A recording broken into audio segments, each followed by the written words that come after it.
I put on there. Sorry about that. That's okay. Yep. I put on there as well when we secured the Lansing lot on there as well. One thing that I did not point out on here that I should have is if you look to the right of the Lansing lot call out, when you see that not the next spike, but the second large hump as it goes up and then it goes back down, the peak of that hump is fiscal week 11, which is when we moved the Michigan territory off of the Munster facility. And so when you see that that decrease of volume coming off of that slope there, that's the Michigan territory bleeding off and being served out of Louisville now. So the takeaway from this data is really there hasn't been a significant increase or decrease in truck traffic over the last 17 months of data. In 2020, our average ins and outs were 915 per week. And so far in 2021, from January until May, it's been 926. So it's been increased by about nine trucks per week. I know that we haven't had many issues in the last couple of months. I like to think that that's been in large part due to all of the operational changes that we have made. The Lansing lot has been a huge success for us. We've been storing probably 60 or so trailers over there and have had dedicated shuttle drivers to moving back and forth to make sure that that works. We have that lot. Our original agreement is for 1 year. So it started in February, so it goes through February of next year, but we have a 1 year extension option on that we are already planning on exercising that. And honestly, we're probably gonna, we've already had discussions internally that we will keep that agreement going because it's been so successful for us. So we have no intentions of exiting that lot. That's what I have on the ins and outs. I have another topic that I can cover, but I wanted to pause to allow any questions on this data. Okay, very good. Would any member of the board like to speak concerning this? Mr. Chairman? Yes. I just have a question. I know there's a problem with parts availability when it comes to the products you're probably manufacturing right now as I look to purchase, products in the same nature.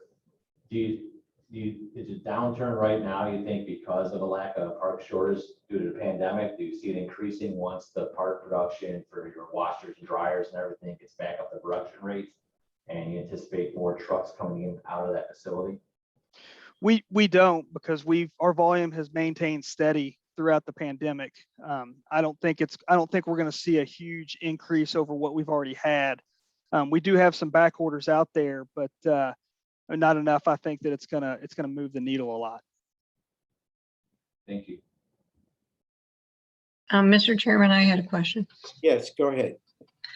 Mr. Goki, so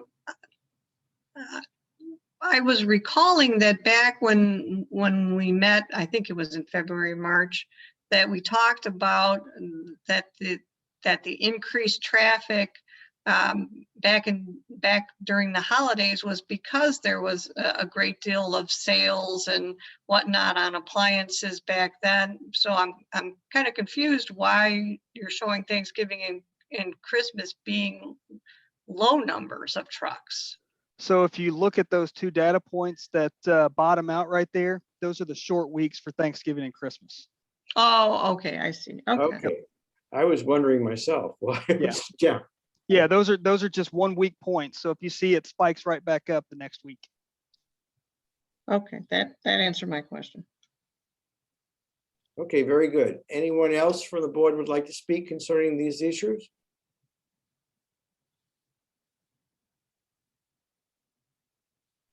Okay, if no one else wants to speak concerning this matter, I'd be glad to entertain a motion. Mr. Chairman, I do have one other topic that I'd like to cover. I wanted to pause on this data. Go ahead. I'm sorry. Okay. Mr. Vanderwood, if you could go on to the next slide. So I have this, and then I have several follow-on slides. We don't have to go through the follow-on slides. I just have them there in case you wanted to see it or wanted to look at it. But what I did was I wanted to show why this is important to us and why we believe that this would increase our flow in the building. So what I did was I looked at the entrance at our Munster facility and the width of it, and then I took it and compared it to the entrance widths of all of our other distribution facilities across the country. And then I wanted to get at least one data point that was outside of the GE Appliances network. And so what I did was I looked at the warehouse where the Lansing lot is, and I looked at their entrance. And so I wanted to compare the widths of them and saw that the average width of our entrances is usually about 56 feet. And the one there in Munster is at 26 or 23.6. So the proposal would bring it to 60, which brings it around the average of what we've got. If anyone wants to see it or wants to flip through it, I have pictures that show each of these entrances and facilities. And some of the things that I've talked about in past meetings I've been to is how in our new buildings we're making serpentine driveways to allow for more queuing and some of the things we've been doing. So I have that in the pictures if you wanted to see it. But at the very least, I at least just wanted to present the data that shows that, you know, this entrance worked for us when we moved into the building in 1988, but over time we have simply outgrown the entrance, and wanted to show it in comparison to our other facilities. Chairman, Okay, thank you. Mr. Chairman, Yes, make a motion to approve the variance request as presented. okay, is there a second to that? Mr. Chairman, I will second that motion. Very good. Let's call the roll for the motion, please. Stuart, can I call for some discussion on this? I'm sorry, is that Roland talking? Yes, they call. Go ahead. I just have a question, and this goes to Mr. Wickland. We approve this, and obviously, I think it's a good thing. And what I'm looking at is if it continues to be a problem, you know, we have a hard time writing tickets to the truck drivers that are gone. Is there a way that a business can be liable for causing hardships on other businesses in that area, that they could be fined if trucks are stacking in the Superior Street, affecting the hospital and the other businesses around there? You know, Roland, I have to take a look at that. As you know, we have beaten this up pretty well. I talked to the police department, I talked to the chief, talked to the co-counsel, Dave Westland, and I'm going to say that we've done just about everything we can to make this a better situation. Variances, I think, are a step in the right direction. But as far as affecting other businesses negatively, I have to take a look. And is there a way, obviously, if the stacking continues to be a problem, that we have to look with this business owner at some other items that we could do to make this better for that whole subdivision? Right, and there are some out there. Okay. And are available to us. Okay. That's all I have. Thank you, gentlemen. Very good, Roland. Chairman, I have a question for Mr. Vanderwood. It's Yes. brought to my attention by my colleague, Mr. Buxa, that there's a staff report here. There's a suggestion that the staff is recommending that we make approval contingent upon developmental plans submitted under PC docket 20-008. Yes, that would be appropriate, given that this project also needs approval by the planning commission. Very Chairman, I'm going to move to amend my motion to reflect staff suggestion, which is to make approval of the variance subject to the developmental plan submitted under PC docket 20-008. And does the person seconding the motion agree to the amendment? I agree. Okay, very good. Then the motion is amended, and we were just about to call for the roll. Does anyone else have? I have a question, Go yeah, ahead. before we get to that. And I guess this would be also for Mr. Wickland. So I'm thinking that there's probably no way that we could include in the motion assurances that that Lansing lot would be retained.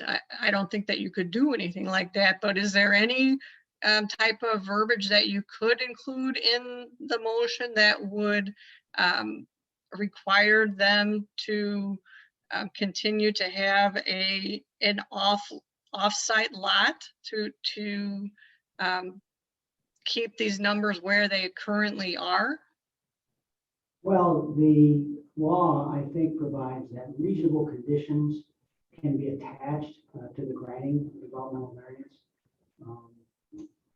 I don't mind hearing from Tom on that one, just from acting in the field and whatnot. Do you think that that's a reasonable condition?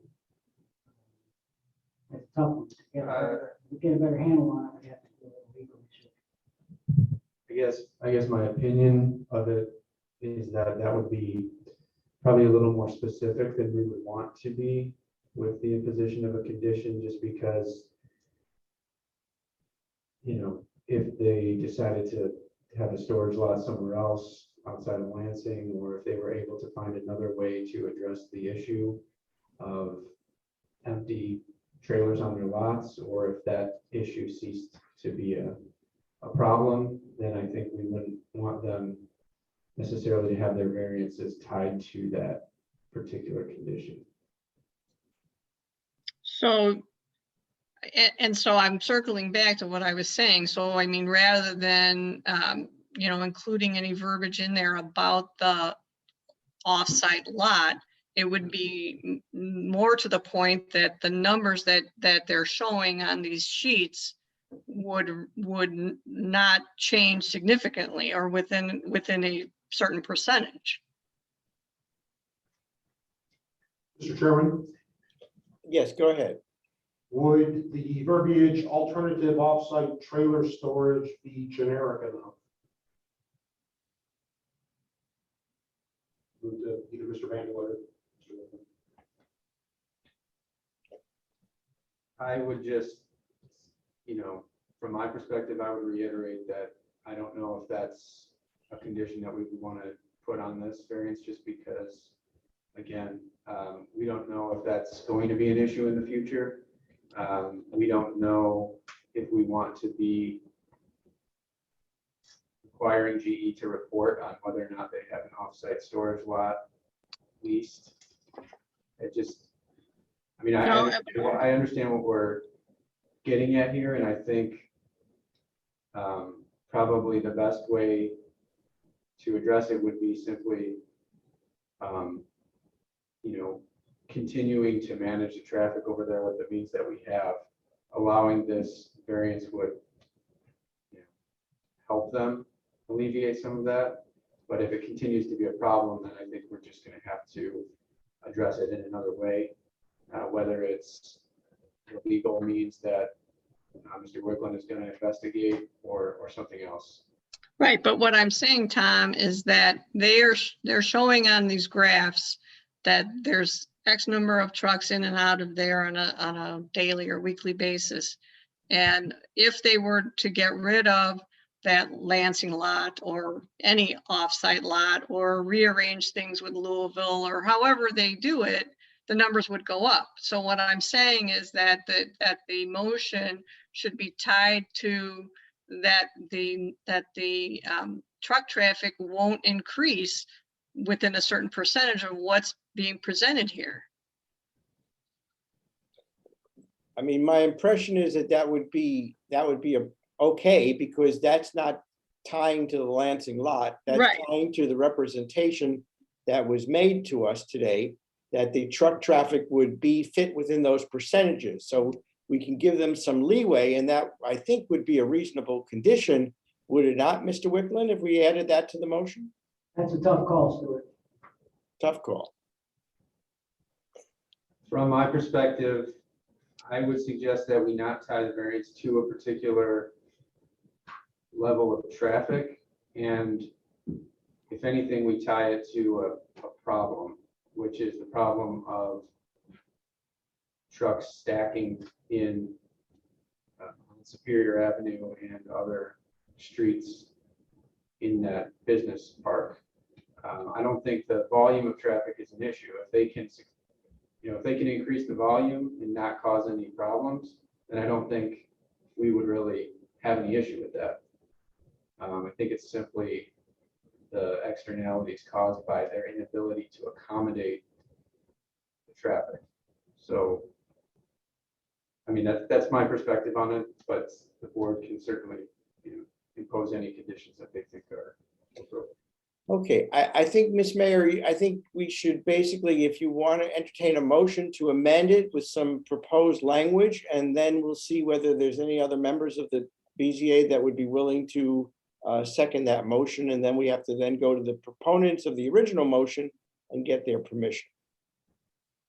Well, you know what, I mean, unless any of the other board members are, thinking this, similarly to me, I don't want to go, down that path, if it's going nowhere. So You don't want to muddy the waters. Is there No. anybody else who's a member of the BZA who would like to speak on that issue and would entertain, would consider a change to this motion?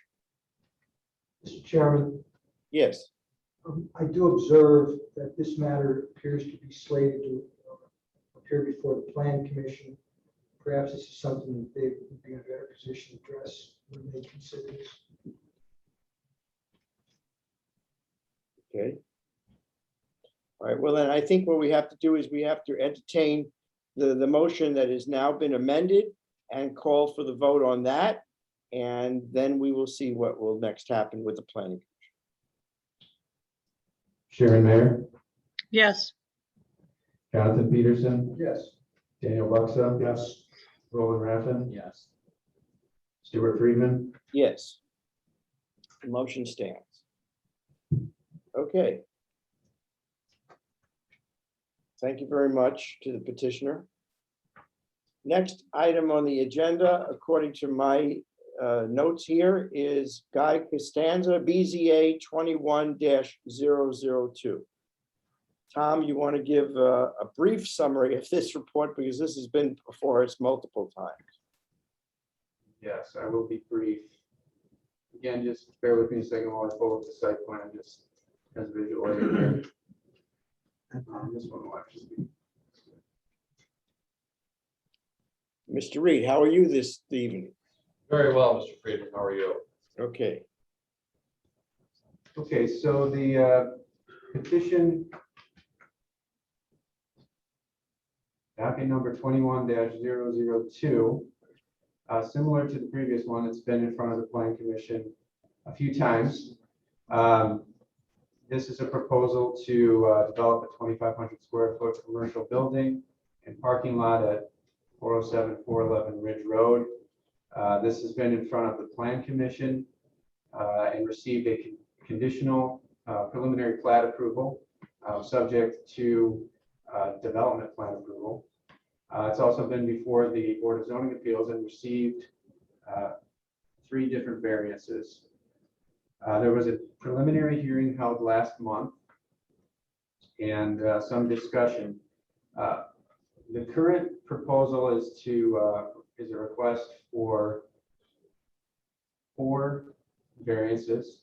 The first is from the side setback maximum, which is in this district 24 feet. They're requesting 77-foot side setback.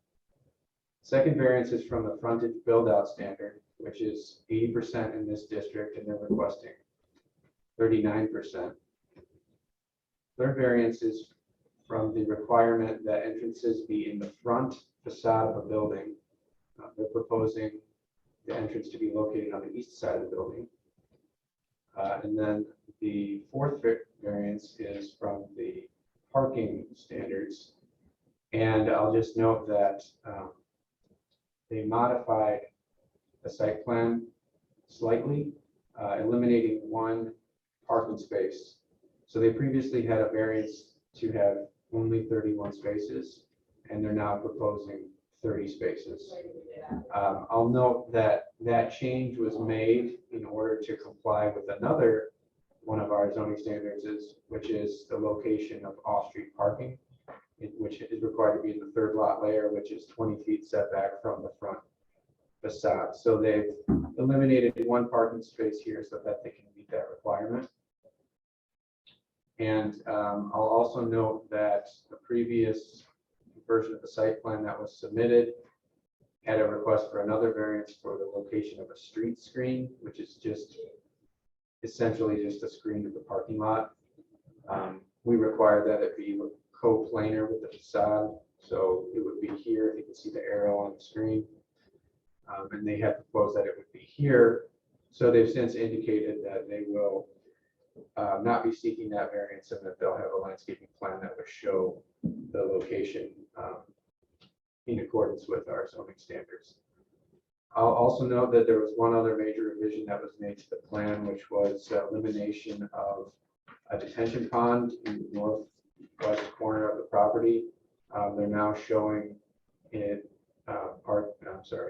detention to be located under the parking lot, which is shown here on the plan. So there will be no detention pond. And that was something that was requested by the Board of Zoning Appeals and I think by the Plan Commission at another hearing. So again, those are the variances in summary, and I think everyone is familiar with the site plan. Specifically, we have 3 representatives here at the meeting who can speak to the plan. I see John Reed is at the dais. I'll also note that this is a public hearing. We're not at the dais, I'm sorry, at the podium. I'll also note that this is a public hearing, so the chairman should formally open and close that. Very good. I think we'll hear Mr. Reed with his presentation, and then we'll open it to the public. Yes, thank you, Mr. Friedman. If it pleases the board, I'm John Reed of Abrahamson, Reed and Bills, 8230 Coleman Avenue in Munster. I'm here with the client, Mr. Guy Costanza of GM Contractors, and our engineer, Mr. Don Tarenga. As Tom duly noted, we've been here before the board a few times in the past. Project has been some time in the making. We now have tenants for this building and know exactly what we'd like to build for their build to suit purposes.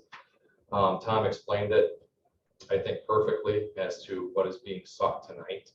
I'll note that this is not and I don't want to belabor any of those points. Tom illustrated it perfectly, and the materials lay it out exactly as it is for those additional variances. It is not a very large site. It is not a very large building. I think the building is 2,500 feet. Essentially, it will appear to be a 2-story building, although the second stories won't be used. The facades will essentially be there. A lot of the details left on this project, I think, are going to ultimately be plan commission issues as far as photometric arrangement of the site, landscaping. All those plans have been prepared or being modified, will be submitted, I think, for the August 8th PC meeting, assuming everything moves through tonight. If there aren't any additional issues. Other than that, everything that's in the materials and that Tom illustrated, I think, states it perfectly as to why we're here and what it is we're looking for. We think it'll be a very nice project for the town. We think that compared, before, if you remember, there were home sites there. It was 2 lots. Part of this will be the subdivision approval to make it 1 lot, the final plat approval as part of the process. So that's where we are tonight. Unless there's any questions for Mr. Tarenga or Mr. Costanza, we'd be fine to open up to a public hearing. Very good. Thank you, Mr. Reed. I'll now open this matter for a public hearing. Is there anyone that would like to speak on this matter?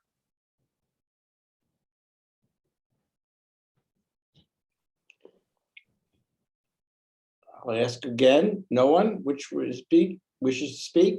Then I will close the matter and bring the matter back to the board and to Mr. Reed. Members of the BZA, who would like to ask any questions, please? Chairman, Yes.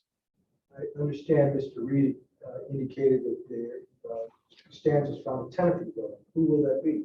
There's 2 tenants. It'll be split almost down the middle. One is a Domino's pizza location.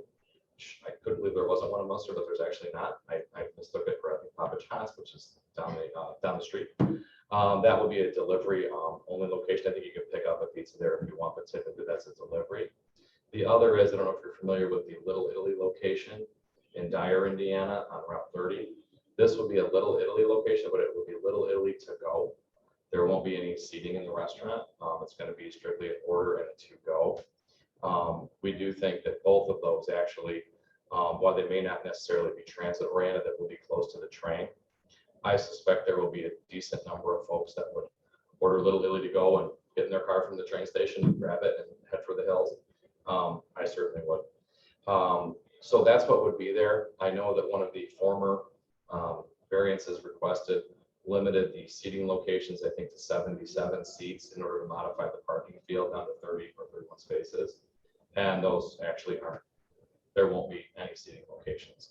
I don't think any. Now, the character property could change. Someone else could want to rent and actually maybe do a cafe or something at a later date. So that would be there, but it won't be utilized nearly to that level, at least with the tenants that are slated for the property.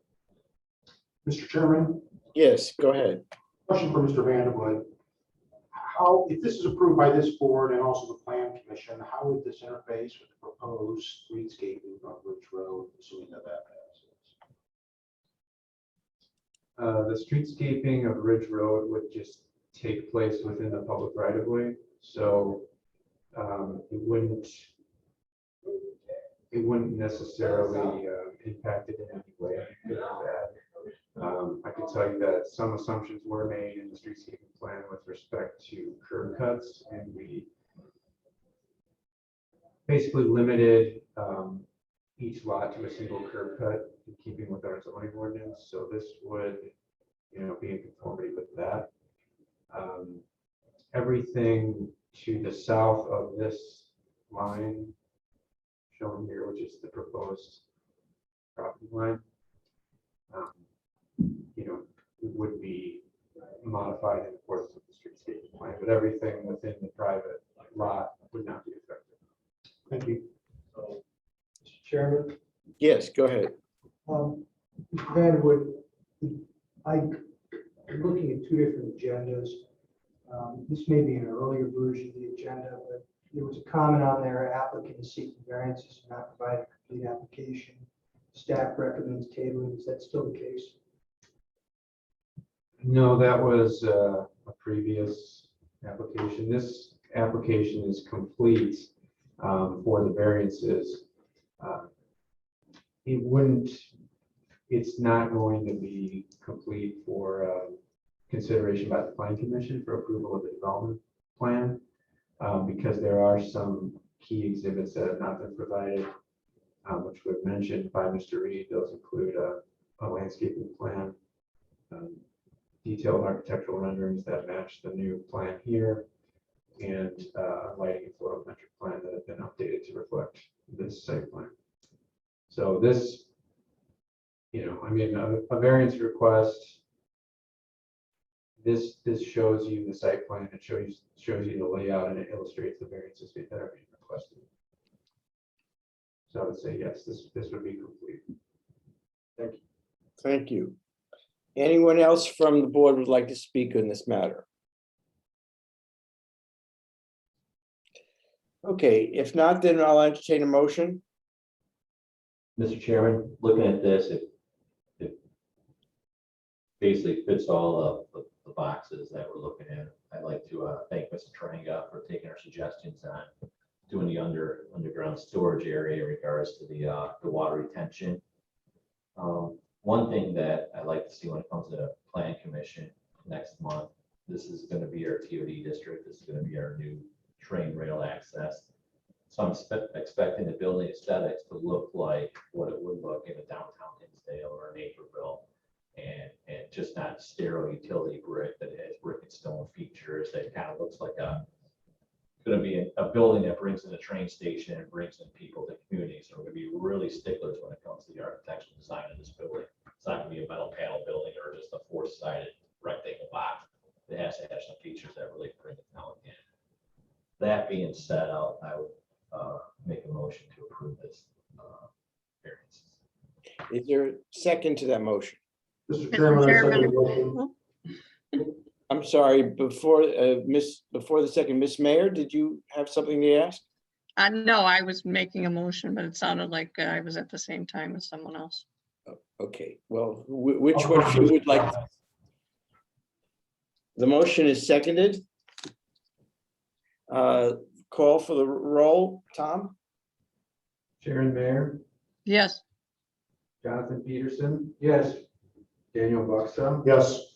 Roland Raffin, Yes. and Stuart Friedman. Yes.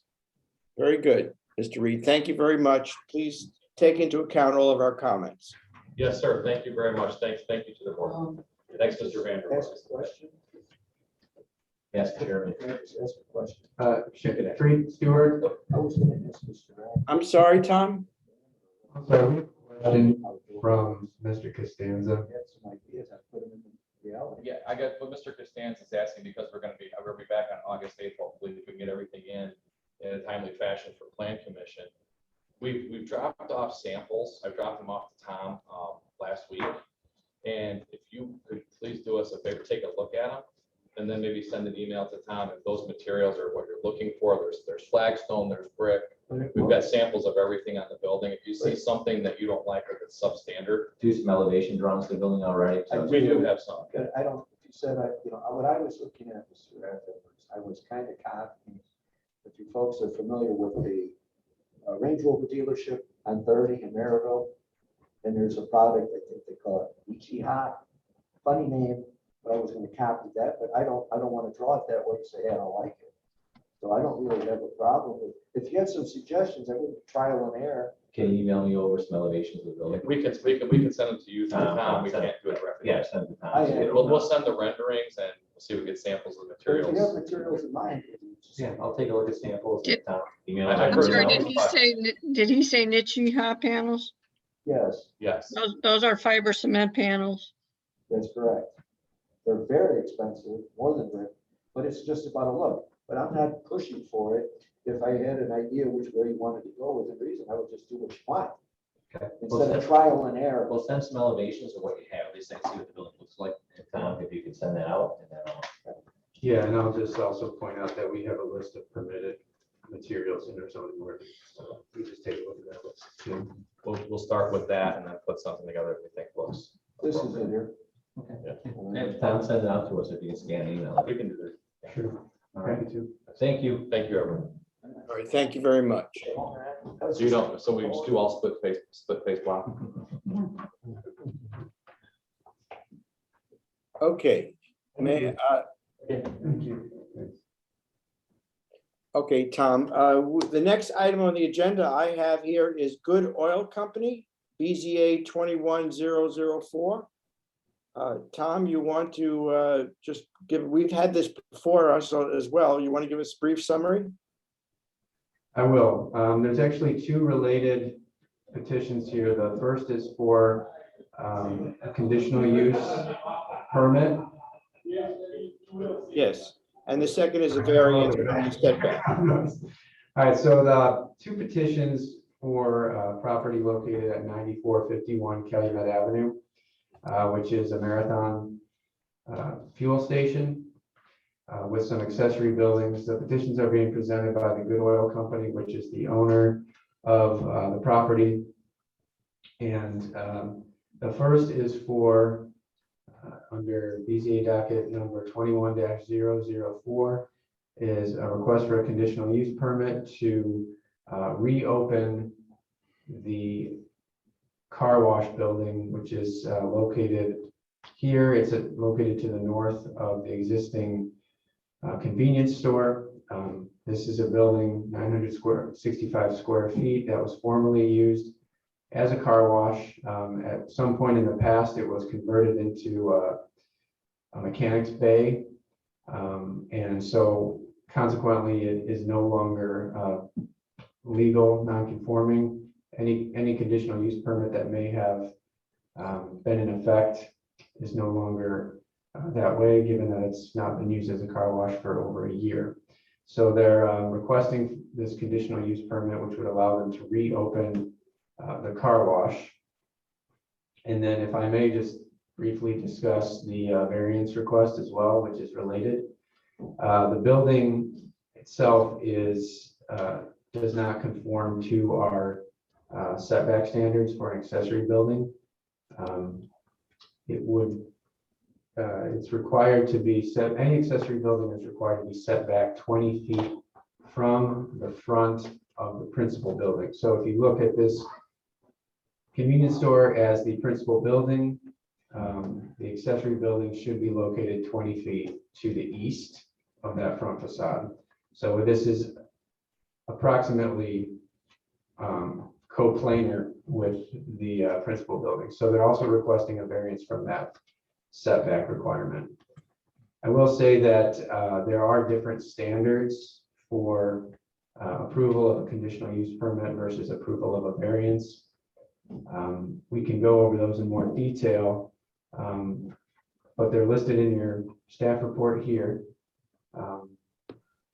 They essentially, for conditional use, if a project meets the conditions outlined here, it should be approved by the Board of Zoning Appeals. When I say approved, I mean the Board of Zoning Appeals should issue a favorable recommendation to the Town Council for approval. And it's a lower bar than a variance. A variance actually requires that the applicant show either a hardship or a practical difficulty in complying with the codes. At the previous meeting, there was a request for some additional documentation. I will say that the applicant has provided that. They have given us a revised site plan. Just let me put this up on the screen, which accurately depicts the existing conditions of the site. And they did also provide us with a copy of their lease with the operator and a power of attorney document which authorizes the owner to speak on behalf of the operator and make certain commitments as requested by the board.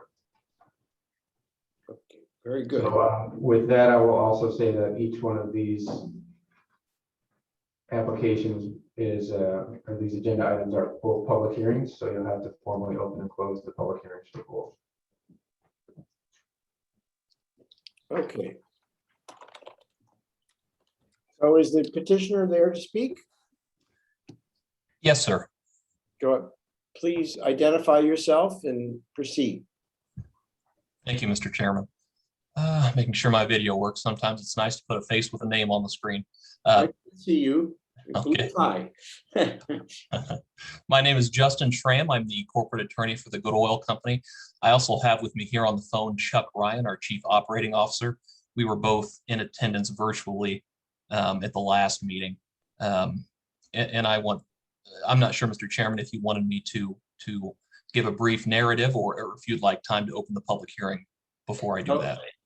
You can give a brief narrative. We allow the planning director to give a short summary, but you're entitled to do so as well before we open it to the public. Thank you, sir.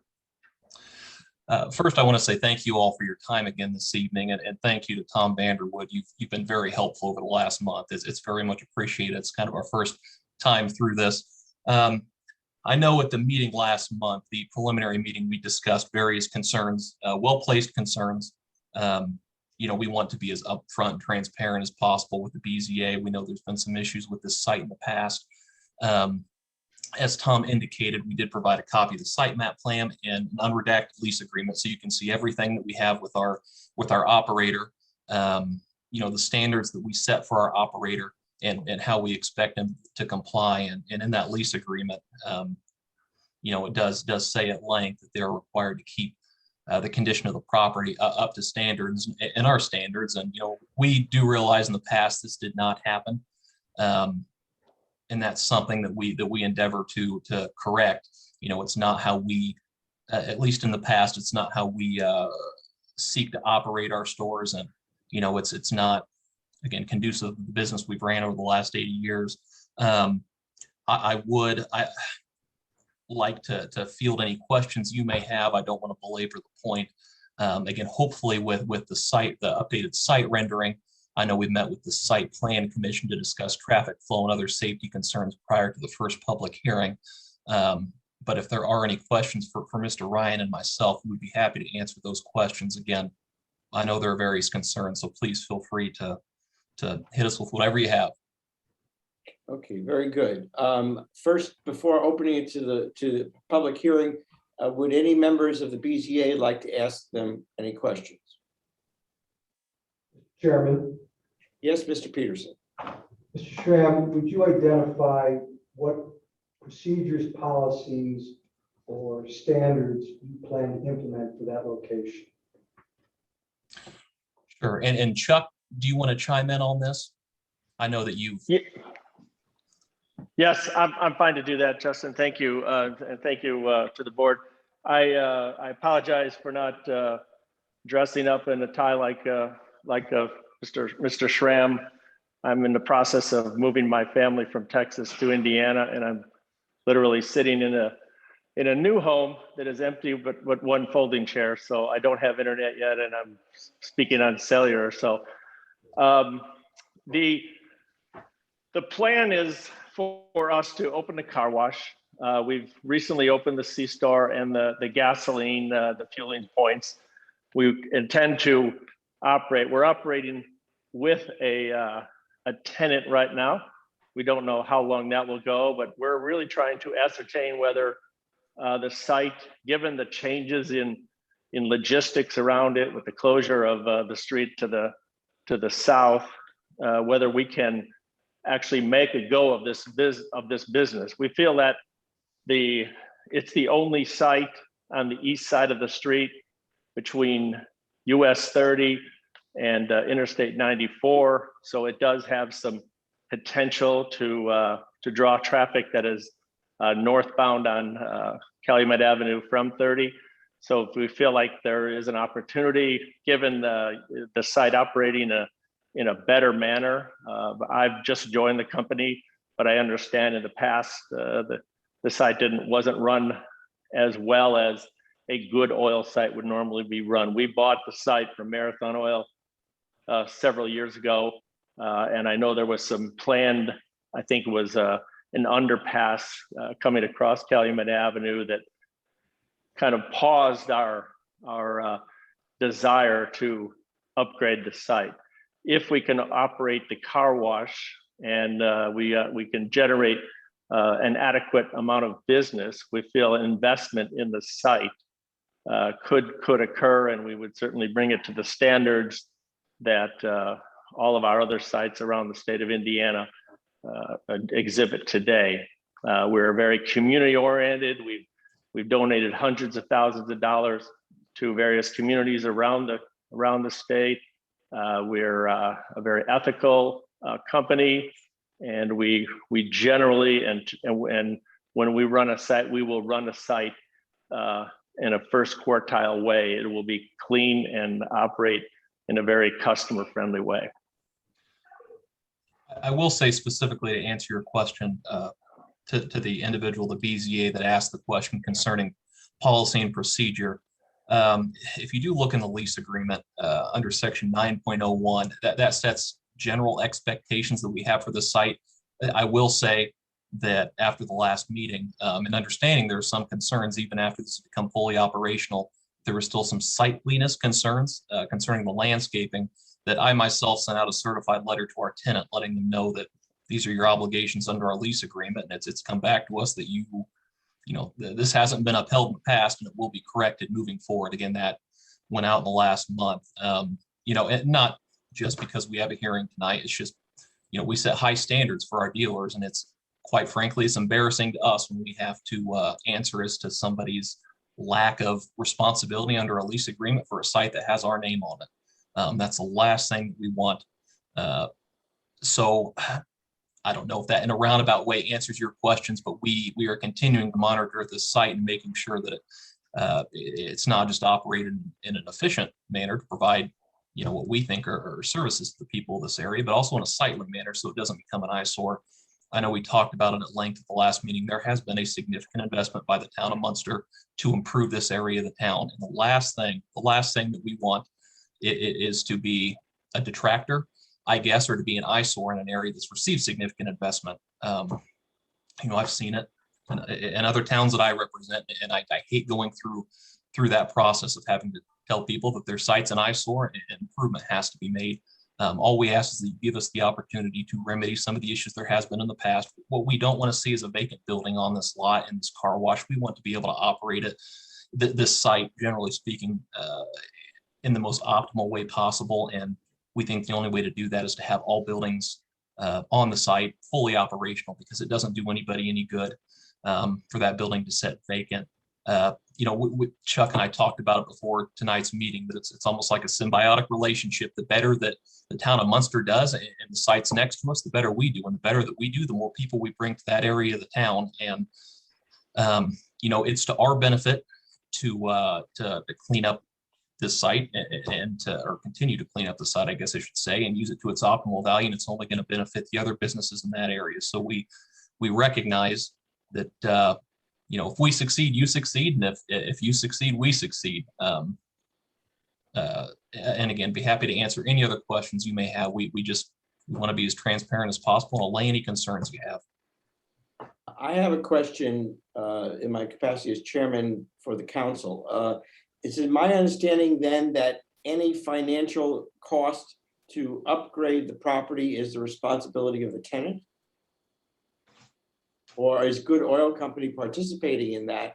Because my concern would be if we grant this and allow you to operate the car wash, and whether it's profitable or not profitable, we still want the site to be improved. So I guess I'm trying to understand whether you're saying that you would not participate in upgrading the site unless the car wash is, we grant the permit, and unless it's profitable, or is the site going to be improved or upgraded regardless of that? That's what I'm trying to figure out what you're saying.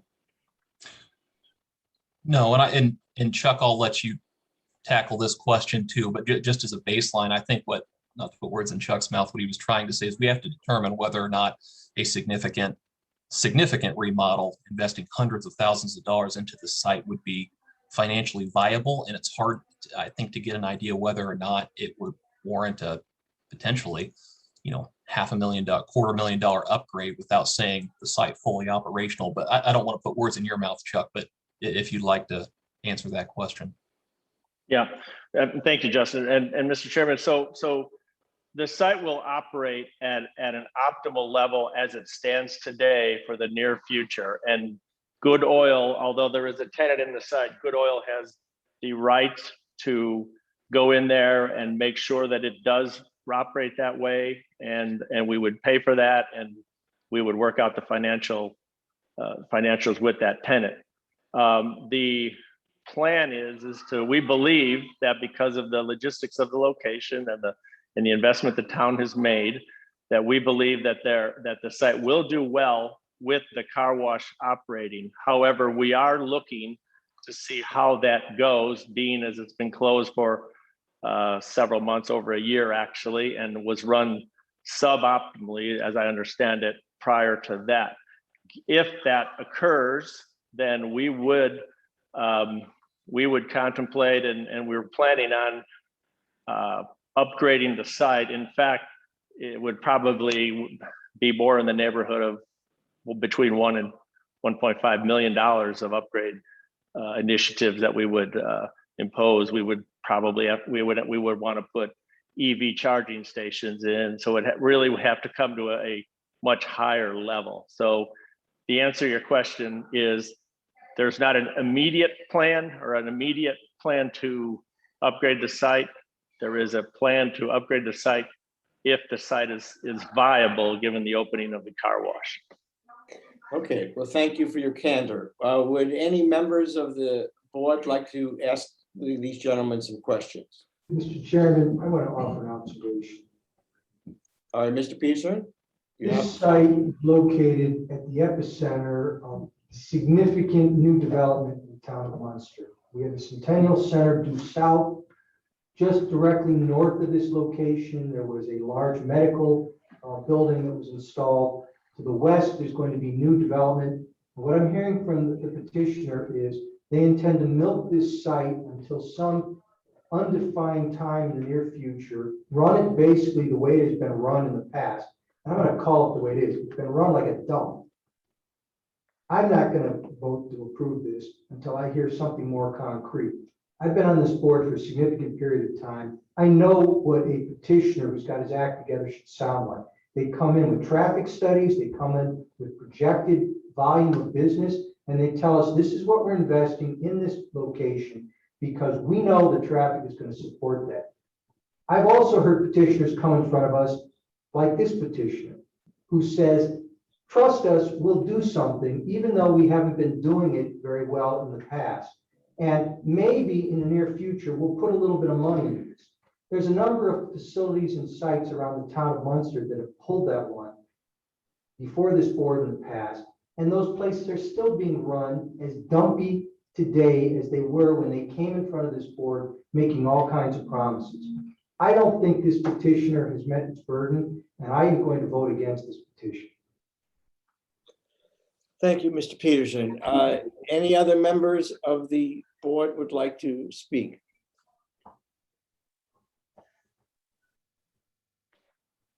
All right. Mr. Chairman, I'm going to make a motion to deny the petition. Well, I have to open the public hearing first, and I'm sorry. then we'll entertain I them. withdraw the motion. Okay, I open this matter for public hearing. Would any members of the public like to speak concerning this petition?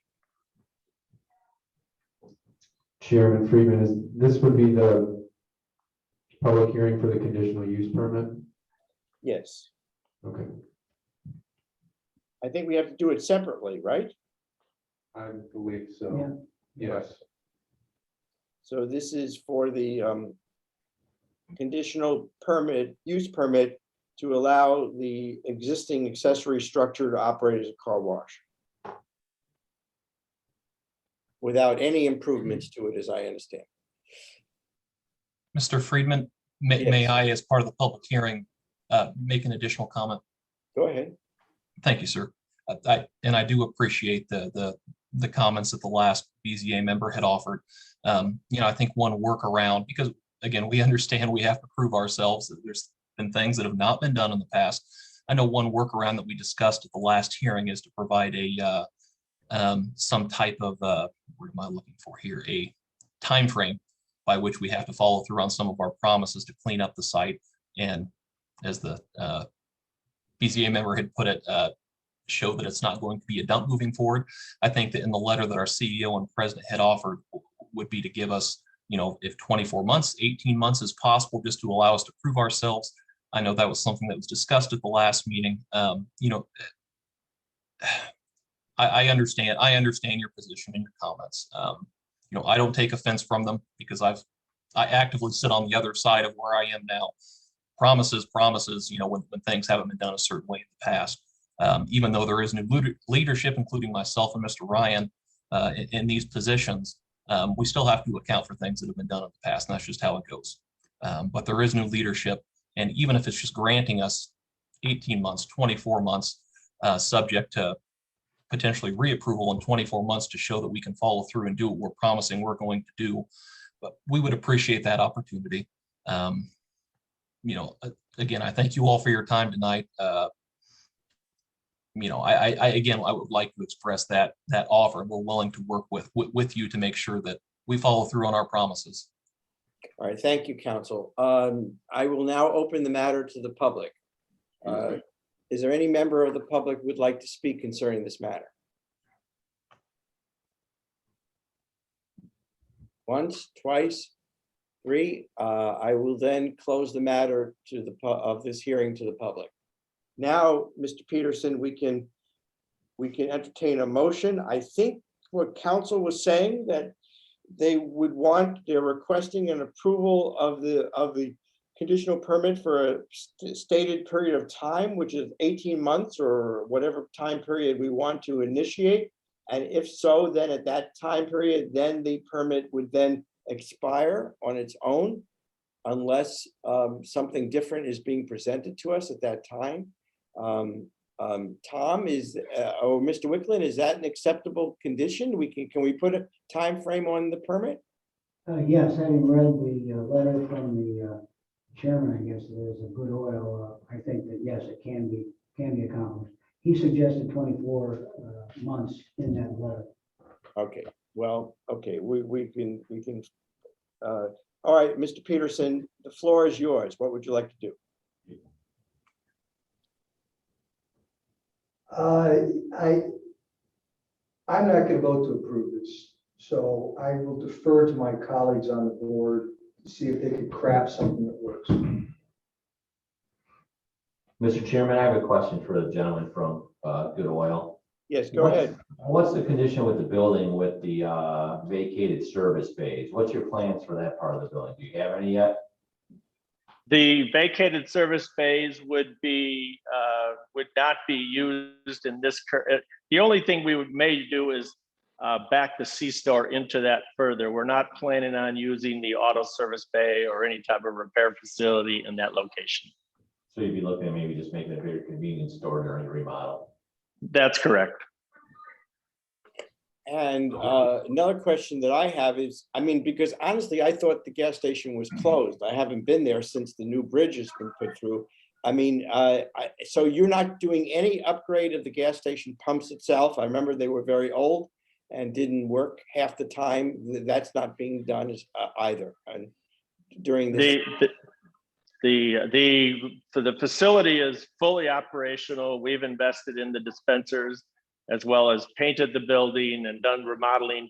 We worked with Tom Vanderwood and got it to us a level of acceptable business. We know that given the surrounding facilities, that the building needs to be upgraded to really optimize it. We just don't know if basis the closure of the road to the south, if we can really make a go of it. And given Mr. Good's promise that we would give it a specific period of time, he's also committed, and Don Good is a man of his word, he's also committed to working with the city of Munster if we opt to sell the location to for your guidance in who to sell it to and how we would develop, how you might want to develop it in the future.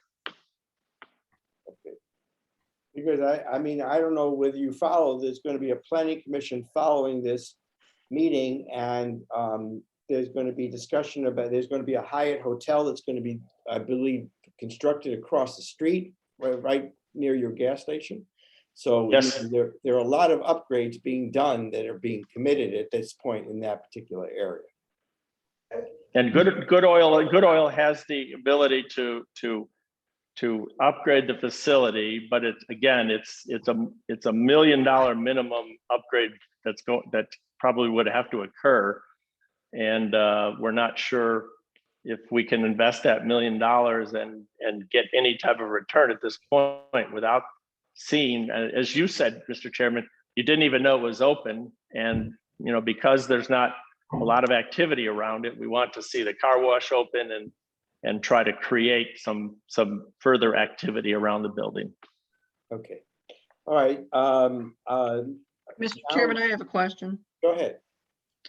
So is your concern related to the fact that it's not on a corner any longer? Yes, traffic flow has definitely been impacted because of the closure of that intersection. It's the ingress egress is much less than it was in the past, and although it is the only location on the east side of the street between US 30 and 94. Southbound traffic on Calumet Avenue is also impacted to get into the site as well. So we'd be relying on simply the northbound 30 to 94, US 30 to 94, and the road to the behind the site as well. So in essence, you want to open the car wash, see if you can increase some flow in there, And then in a couple years, if it's still not a moneymaker, then you're going to sell, and, you know, just, it wouldn't be a gas station site any longer then. That's the plan, yes. So I guess my question to Tom is, you know, my concern about putting this time limit on the motion is follow through. Who would be in charge of following through on this and making sure that, you know, somebody's checking on this? Well, if we put a condition of 18 months, after 18 months, they can no longer operate the car wash. Right, but who's going to go there and knock on the door and say, okay, you're done? Tom, you want That to would speak? to that? probably fall to our zoning enforcement inspector. Or zoning enforcement officer, I should say. Typically, yeah, I mean, that would be the staff in my department that manages those conditions. And Mr. enforces Chair. them. I'm sorry, Tom, go ahead. I was just gonna say, and enforces those conditions. Mr. Chairman. Yes. Hearing what I'm hearing, this is not the type of business, in my opinion, that is looking to invest in the town of Munster. This is the type of business that is looking to extract whatever value it can at to the detriment of the town of Munster. Generally speaking, and I'll reiterate what I said earlier, when petitioners come in here and they're serious about this, they bring in traffic studies and they are pitching to the board why they think this is a good investment for them and why they feel that they need these variances to make it go. What we're hearing from this petitioner is, we're going to see what happens. Maybe the real estate value is going to increase over time. And hey, we don't want to put another nickel into this because we want to maximize our value. And let's play the long game. So I do want to offer a comment here to this petitioner. If your petition is denied today, you're going to be restricted from a repetition for at least a year. Instead, perhaps you might want to confer with yourselves and withdraw this petition until you're ready to be serious about making investment in the town of Munster. Sir, we're simply asking for a variance to open the car wash. We're not asking for a variance to rebuild the facility. There's no traffic studies that it's required to open a car wash. The car wash is 22 inches out of compliance for the current variance. It's not a multi-million-dollar investment that's being asked here. Well, and to kind of piggyback on what Chuck said too, we're not asking for permission to continue to run a gas station or convenience store. A vacant building sitting there does nothing for anybody. I don't know what harm that it does. As Tom had pointed out, there has to be specific findings concerning public health, safety, and whatnot. No, I'm sure we can probably contrive, you know, something that it's injurious to the public health. I've played that game before, but you know, it's a vacant building. It will be sitting there whether we operate this as a gas station, convenience store. Now, I'm just trying to be frank. You know, so I think it would be, again, going back to that being a symbiotic relationship between us and the town of Munster, that it would be put to best use as a car wash, that there's no detriment or damage, you know, to operating it as a car wash. We verified that. One of the site plan commission's comments was to verify that separators were active, that this was still a car wash that's, you know, still has all the right safety mechanisms, which we did. We're merely asking to operate a car wash business for a building that's already there. I think it's going to cause more detriment if it just sits there empty. I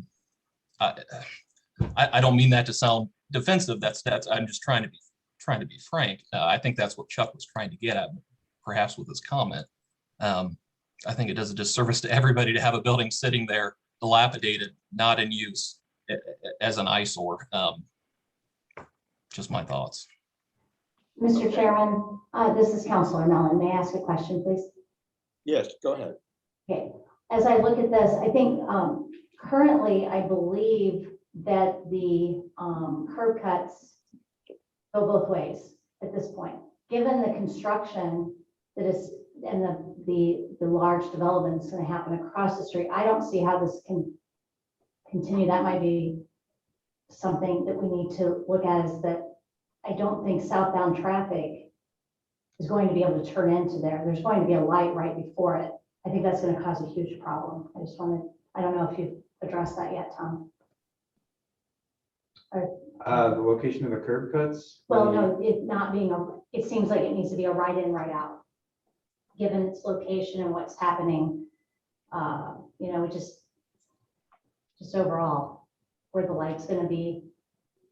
I don't know how you can come through a light and be sitting in traffic, trying to turn into that heading south. Yeah, I see what you're saying. Yeah, we haven't required them to do that to reopen the gas station. But if that's something that the board would want to impose or require as a condition, then it's something that you could certainly. I just wanted to bring it up with all of our streetscape. I'm not a voting member, obviously, on BZA, but given all of the work that we're doing all the way down Calumet to try to alleviate some of those issues that come with the you know, turning in from the opposite lane. The only,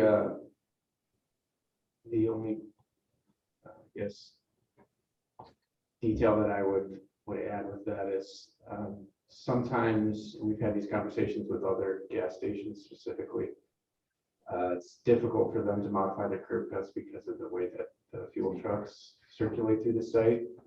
I don't know if that's the case here where the fuel trucks would be entering from this from the north and then circulating through and probably exiting back to the north. That's something that probably Mr. Ryan could address. Yeah, are you asking about a removal of a curb cut? The question was converting the curb cuts to right in, right out. That would have to go before the executive board. I'm not sure we could safely deliver fuel in a location with right in, right out, but I'm not the person to be able to answer that question. Okay. All right, I think I go back to the board and ask whether they want to entertain a motion. Mr. Chairman, Yes. I will make a motion that the Board of Zoning Appeals send a favorable recommendation to the town council to approve the conditional use permit contingent upon the 4 items listed in the staff report and a 5th item being a time limit of 12 months. Did you say 12 months? I did say 12 months. Okay. All right. Mr. Chairman, I'll second that for the fact that this property and building is going to sit there for the next 12 months, whether these guys invest in the property or not. This gives Good Oil Company 1 year to come up with a plan for this property to see if their traffic increases and flows.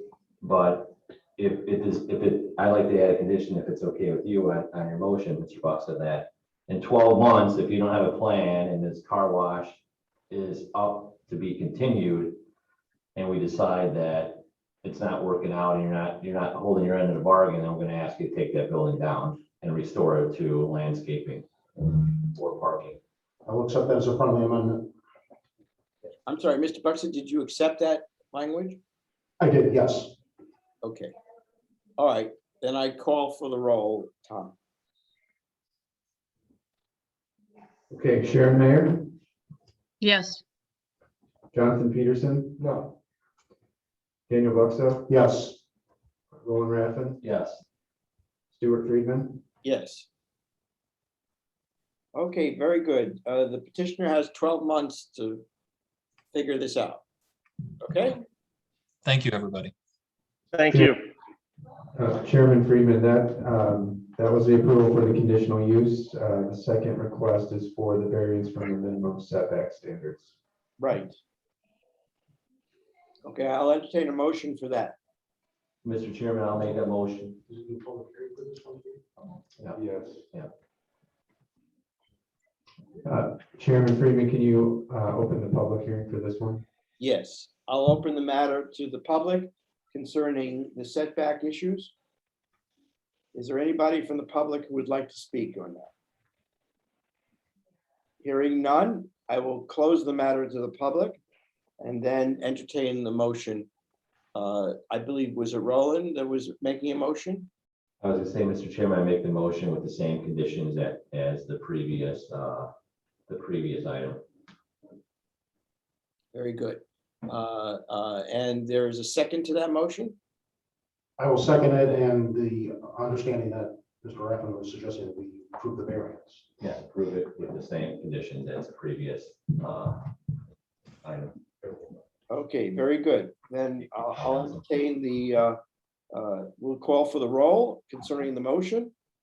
Tom, please call the roll. Sharon Mayer, Yes. Jonathan Peterson, No. Daniel Buxa, Yes. Roland Raffin, Yes. and Stuart Friedman. Yes. Okay, very good. Thank you to the petitioner, Good Oil, and you've got your marching orders in this. Yes, thank you for your time. Yes, sir. Thank you. All right. Next item on the agenda is, I believe it is BZA 21006, Smoothie King. Tom, do you want to give a brief summary report on that? I will. Prior to giving my report, I'll note that when this appeared before the Board of Zoning Appeals, or when this applicant appeared before the Board of Zoning Appeals last month, they presented a plan that required some additional variances as well as 2 conditional uses, one for a drive-through and one for an outdoor seating area. The feedback that was provided to the applicant at that time was that the plans should probably be revised. And it did not appear that the board was supportive of the conditional uses. So the applicant has actually withdrawn those requests and revised the site plan to accommodate some of the requests of the board.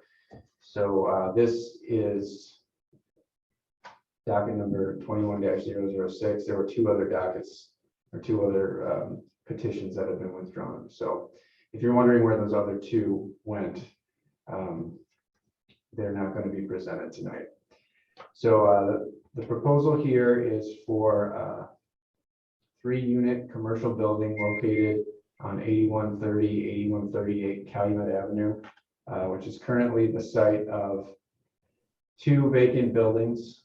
This is 2 lots. This is the old, I believe it was formerly the Soul Spa, and this is an animal hospital.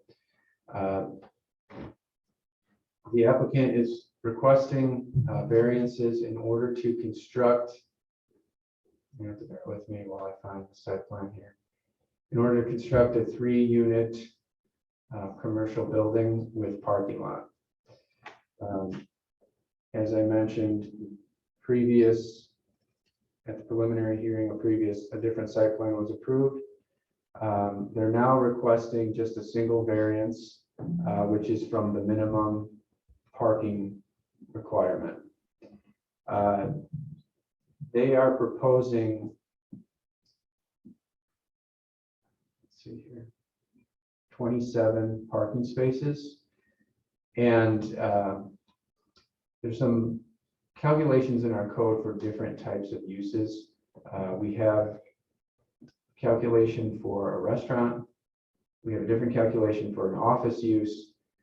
And we have a separate one for retail, personal service, or craftsman uses. So under the office use or the retail, personal service, or craftsman use, this parking lot would comply with our zoning standards.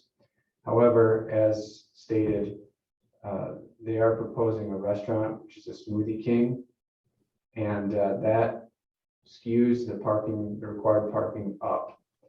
So the staff report goes into some detail about exactly what is required. But I'll just say that with the Smoothie King requiring 18 spaces, a variance would permit the following additional uses to the other 2 retail units.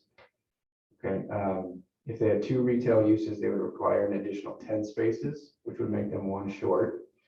If they added 1 or 2 additional restaurant uses, they would be anywhere from 20 to 30 spaces short.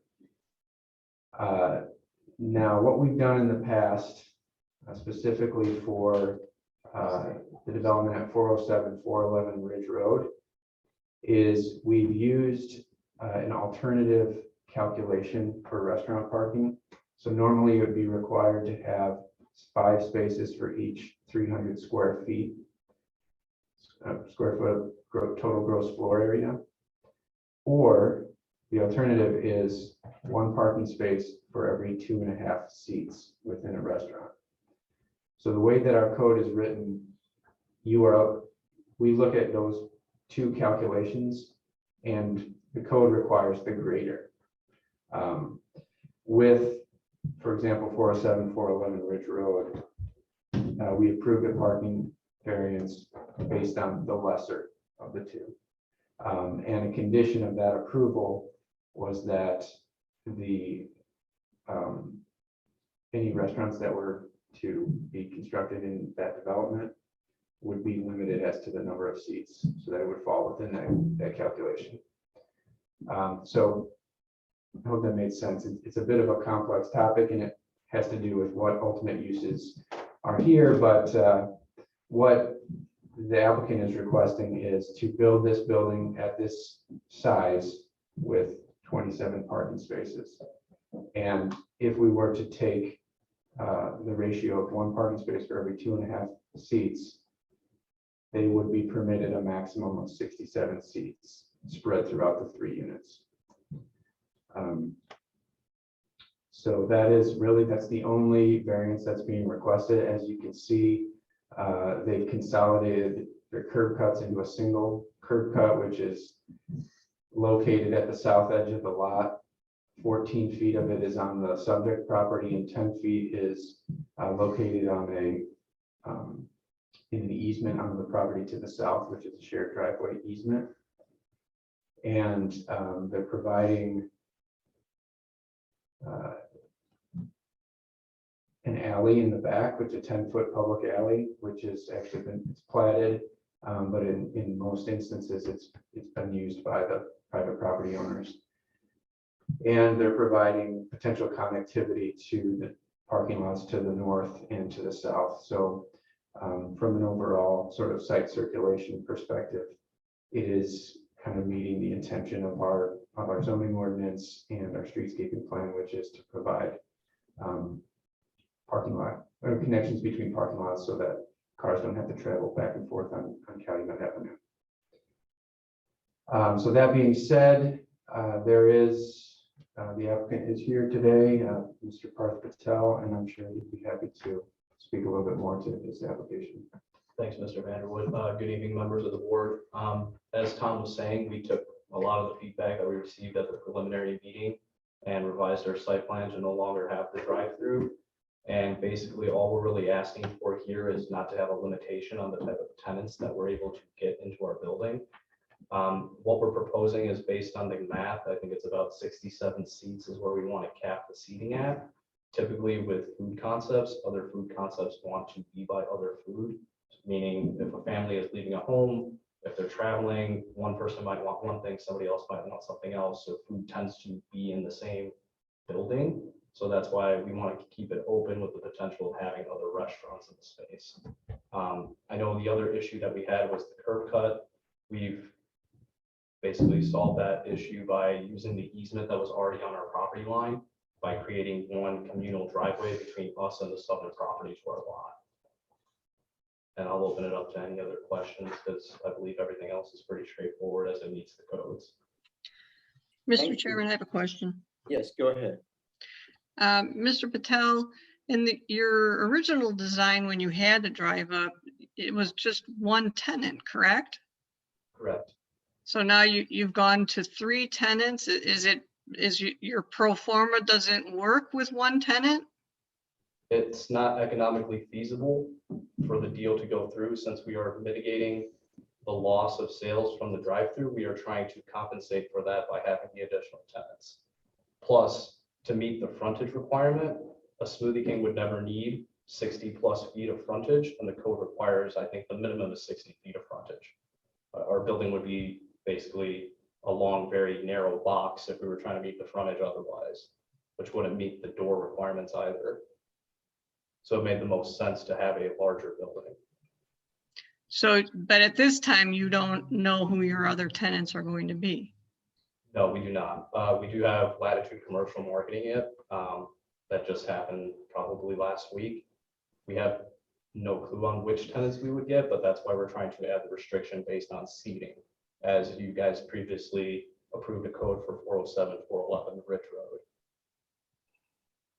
Which took many months.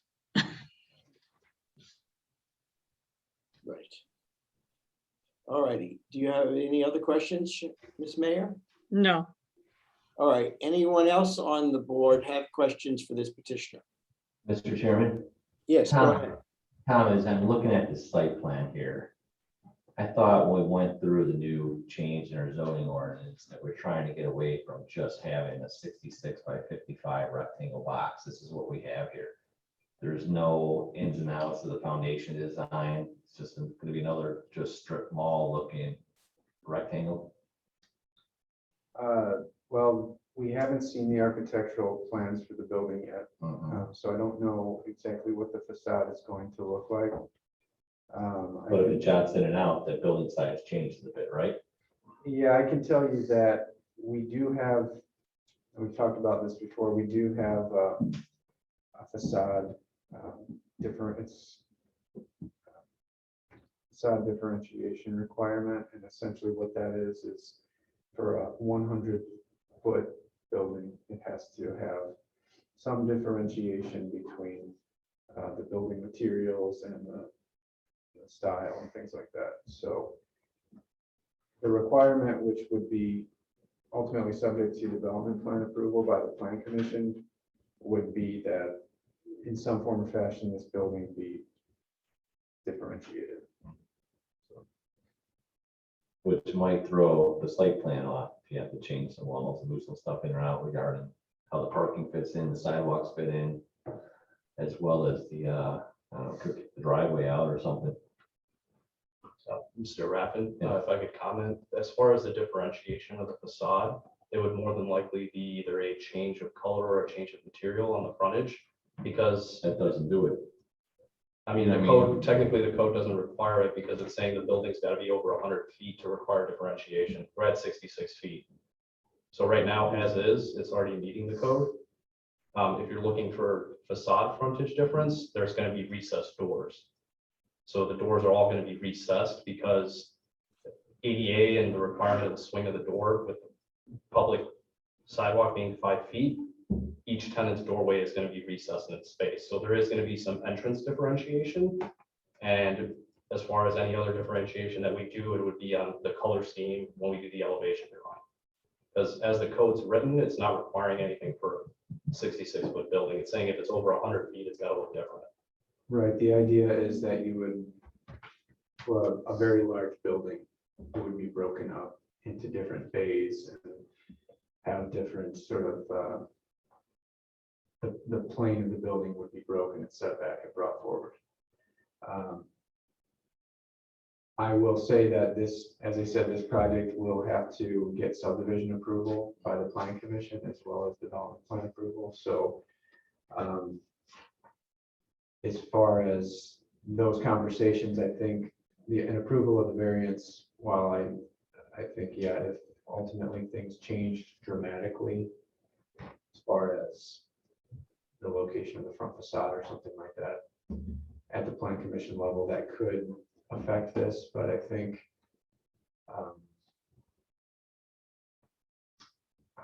the impacts would be minor, and I think the variance probably you could change the facade and still be sort of in keeping with any variance that would be granted tonight. Tom, I'm just looking at this, you're gonna have a nightmare of traffic if pulling in this one area here, and you got cars right there on, what's that, the south side of the Smoothie King.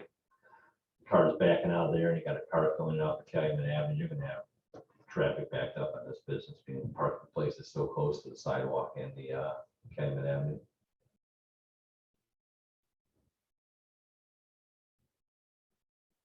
It's my opinion looking at it as design. Okay, I had one more question. go ahead. So kind of going back to the parking requirements, Tom, can you just kind of recap that again? What is the number of spaces that's required for this design, and what are they providing? Okay, so the number of spaces that are provided is 27. And the design itself would provide enough spaces depending on, but so the number of required spaces is dependent on the use. So for example, if they had a Smoothie King in the south unit, the other 2 units could be any combination of retail, personal service, or office uses, and they would meet the code. The variance would grant them the opportunity to have 2 retail uses in the other 2 spaces, or 1 or 2 additional restaurant uses. Each retail use requires 10 spaces. Each restaurant use requires 21 spaces. So kind of circling back to the Guy Costanza petition, I mean, we spent months on that with him, and that was before we even knew who his tenants were. In this case, we only know who that Smoothie King is going to take one of those spaces, and the other 2 are likely going to be food related, as Mr. Patel had indicated that they like to be near one another.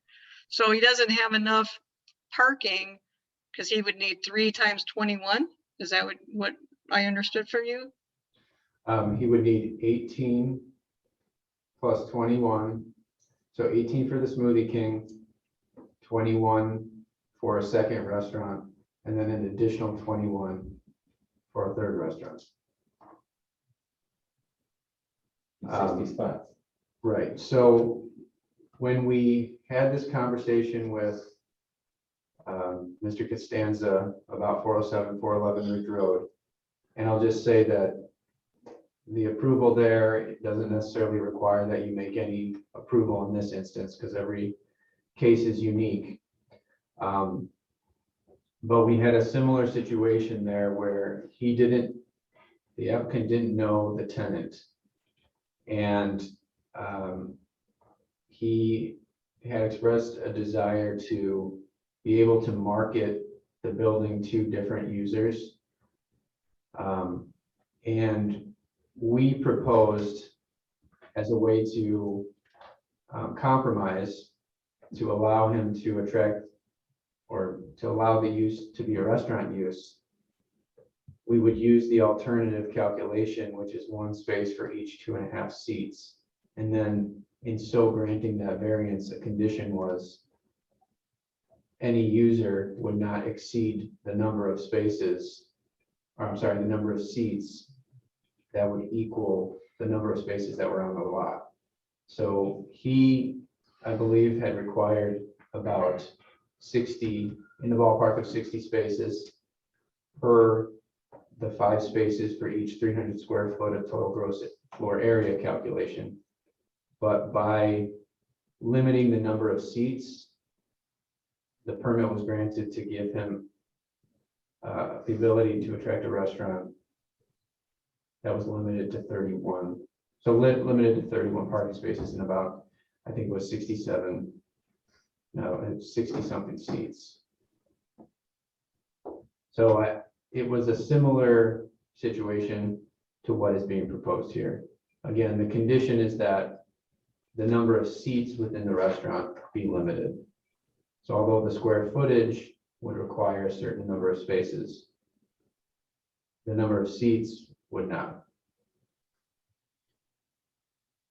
So in the two future tenants, there would be a limit, based on this alternate calculation, there would be a limit on how many seats they could have in those two future spaces.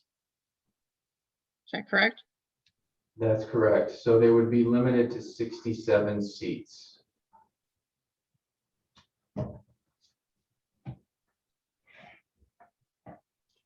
For both. For all three of the units. So the Smoothie King, so tenant space 1, tenant space 2, and then tenant space 3, which is the Smoothie King. Okay. Ms. Mayor, did you have all your questions answered? Yes. Okay, thank you. Is any other member of the board would like to ask a question of the petitioner? Okay, hearing none. This is a matter, it's a public hearing. I don't think I opened it to the public yet. So let's open to the public for a moment. Is there anyone from the public that would like to speak on this matter? I do have a question. I'm sorry. Can you come to the podium, introduce yourself, state your name and your address, and write it down on the sign-in sheet, please. My name is Jose Silvera, and I'm 8130. Yeah, my question is, what good is this gonna bring to, us property owners and to the town?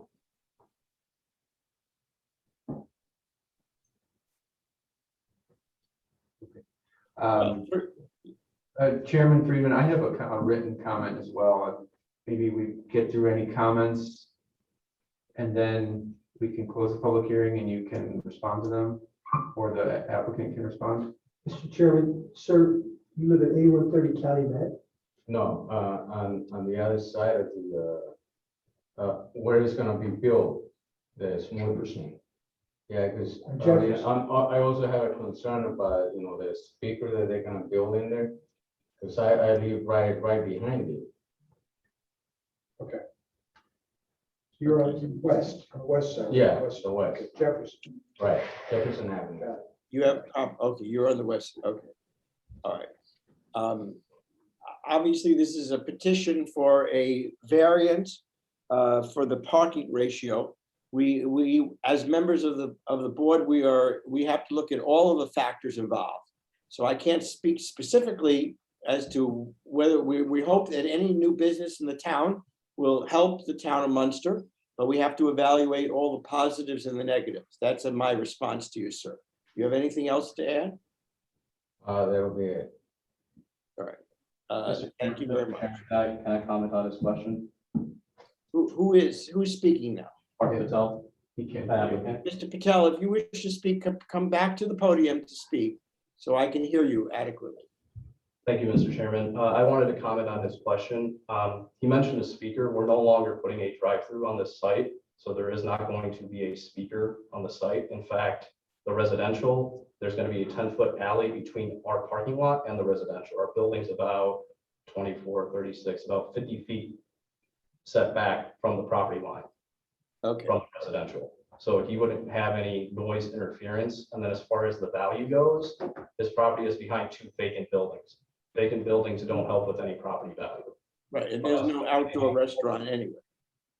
I'm sorry, what was that? I missed that. There is no outdoor, nothing is being done. Correct, there is no outdoor dining, everything would be inside, so there wouldn't be any kind of noise or any kind of inclement interference from consumers coming to the property. Thank you, sir, for your response. Is there any other member of the public wishes to speak on this matter? Now, Tom, you said that you have a written comment. I'm sorry, I couldn't hear you. I'm sorry, Chairman Freeman, there is another person in the room here who would like to speak. Okay, Please state your name and your address. Identify yourself, sir. Hi, yes. Good evening, Mr. Chairman and board members. My name is Tony Gagliardi. Address is 8124 Calumet Avenue. So I'm directly north of the proposed building site here. So my concern is, of course, the parking. As everybody knows, Calumet Avenue is extremely congested and parking is at a significant premium. I've got 3 tenants in my property right now. I only have 12 parking spots. And I feel very confident that unfortunately, some of these people probably will drift over into my location and would affect my current tenants, of which have been there for 10 plus years, some of them. So as Mr. Raffin also indicated earlier, the traffic coming in and out of that location with the one cut, I mean, I can't imagine trying to pull left and head north out of there with that stoplight there at Broadmoor.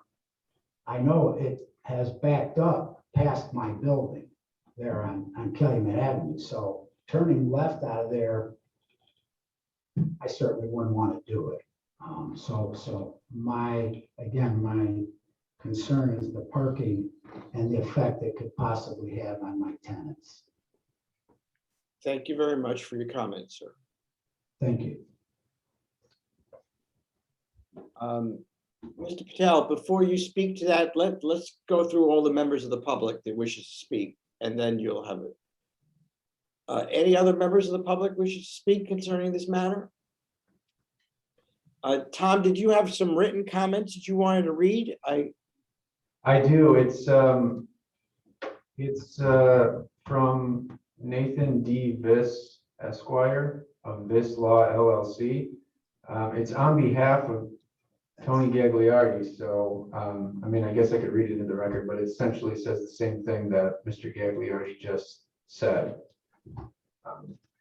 To be in good order, I can read it. If it's a short letter, why don't you just simply read it, and then it'll be a matter of record.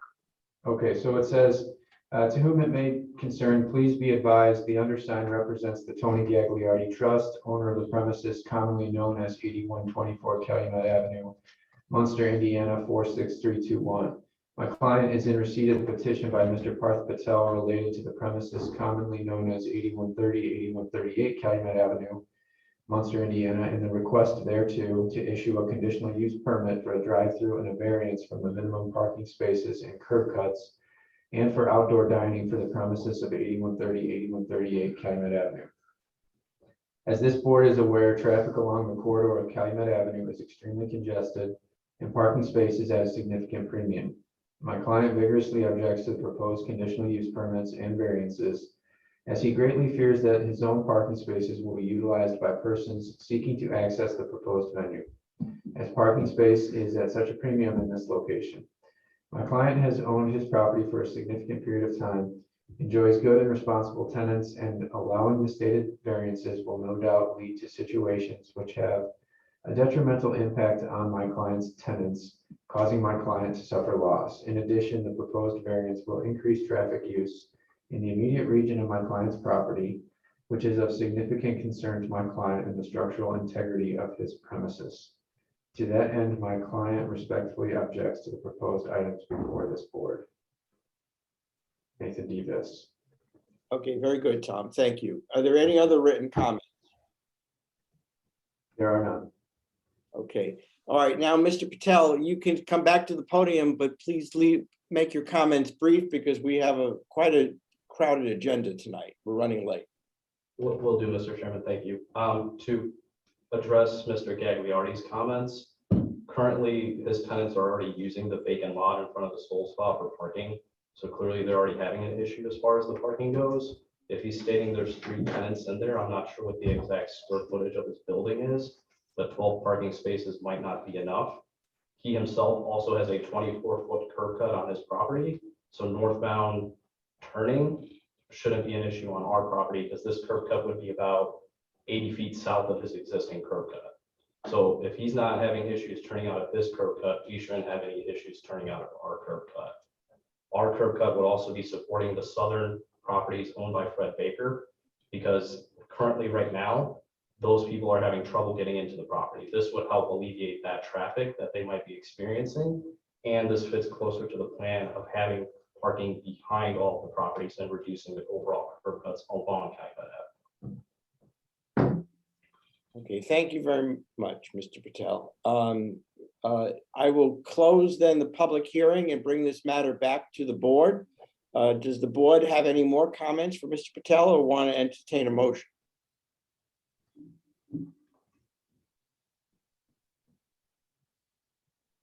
Mr. Chair, my big issue is by trying to put 3 businesses that could be 3 food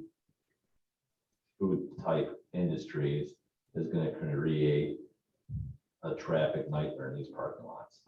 If it was an insurance office in one and a dentist office or something in the other, but if you're going to try to increase, man, I think your calculation is off. You can't attribute Calumet Avenue corridor and Ridge Road corridor the same with the traffic that you have, especially when we're looking at taking Ridge Road down to 2 lanes instead of 4 lanes.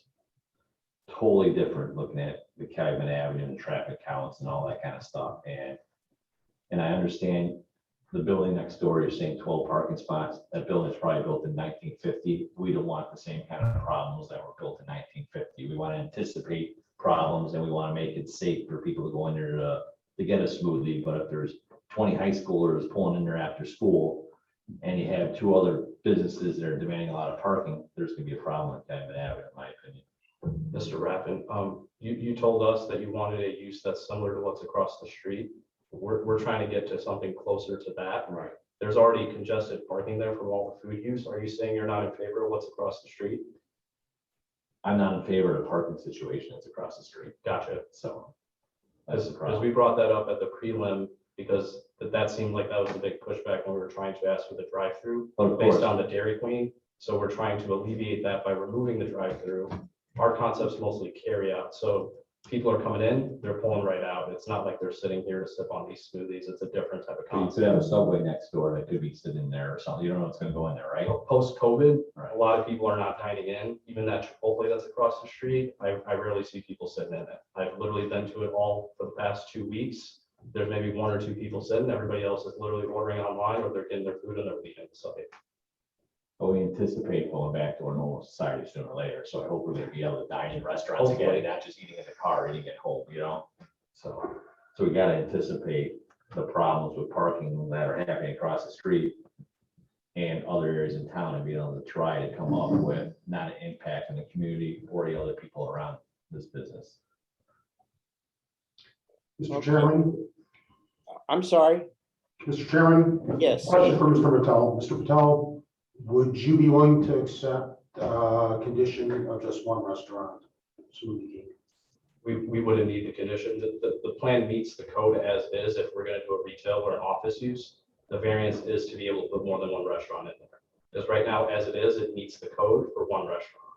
So what we're trying to do is be able to market to a possible additional restaurant by limiting the seating that restaurant has. Because typically parking, it's going to be based on seating. If a customer comes in and they have nowhere to sit, they have no choice but to leave that restaurant. So that's why the parking based on seating makes sense. And that's why we're asking for a restriction on the usage based on the seating. Looking for a win-win situation here. I too share Mr. Rappin's concerns about the traffic, so. Very good. All right. Are there any other members of the BZA that would like to speak on this motion? I'm sorry, on this matter? Very well, then I will formally close the public portion. And Mr. Patel, please sit down and the BZA will then entertain a motion on this matter. What is the pleasure of the board?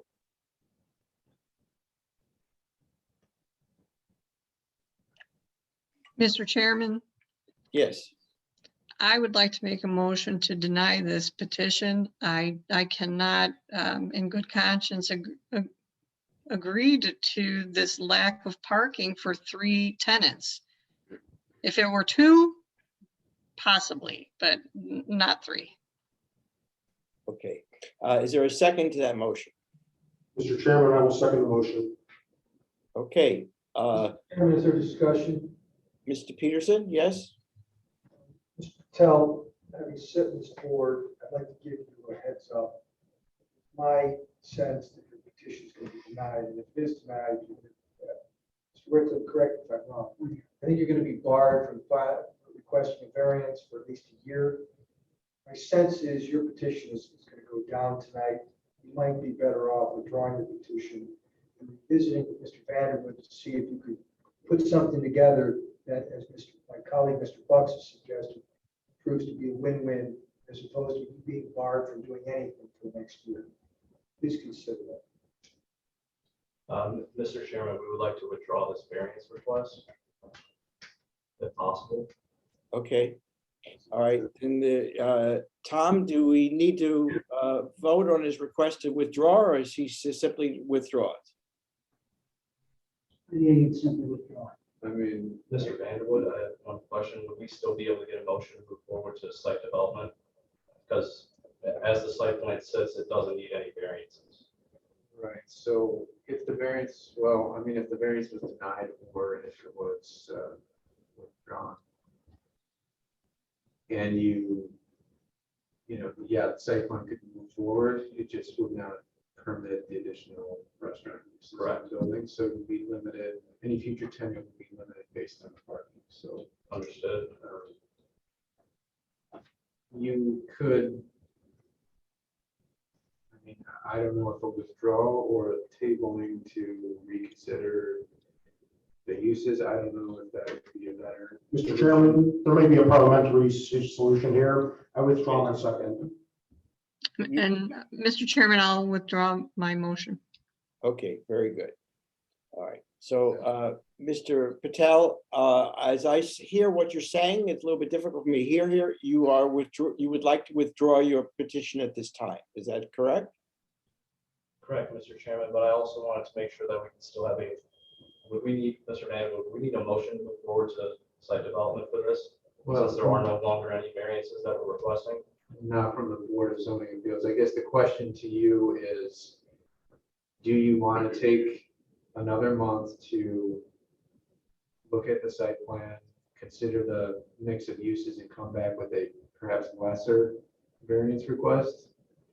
I mean, or just move forward with the uses that would be permitted under the current zoning? To be honest, the only other option that I can consider, I know in the variance, we're asking for seating to be about 67. I can reduce that number down to about 20, which I think is more than reasonable, about 10 seats per additional space, if we're able to get a restaurant in there.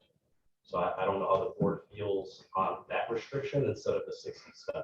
Because I do understand 67 seats, that's a lot of cars, that's a lot of people. So I'm willing to mitigate that requirement by reducing the seat count. I think it would be appropriate for you to withdraw your petition tonight, think about all of this, and then come back to Tom with what you would like to do, and then we would reevaluate this the next meeting. Well, I think if he withdraws the petition, then he would have to refile. Right. To seek a different variance. And is he limited as far, because I couldn't hear you, Tom, before. If he withdraws his request, what are his options? As far as the time frame to refile?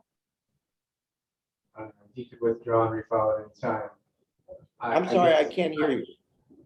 I said he could refile at any time if it was withdrawn. I guess my thought is it may make more sense for the board simply to table it and allow me to have a conversation with Mr. Patel to figure out if there's another configuration that he would be more willing to, with a lesser variance request, I guess.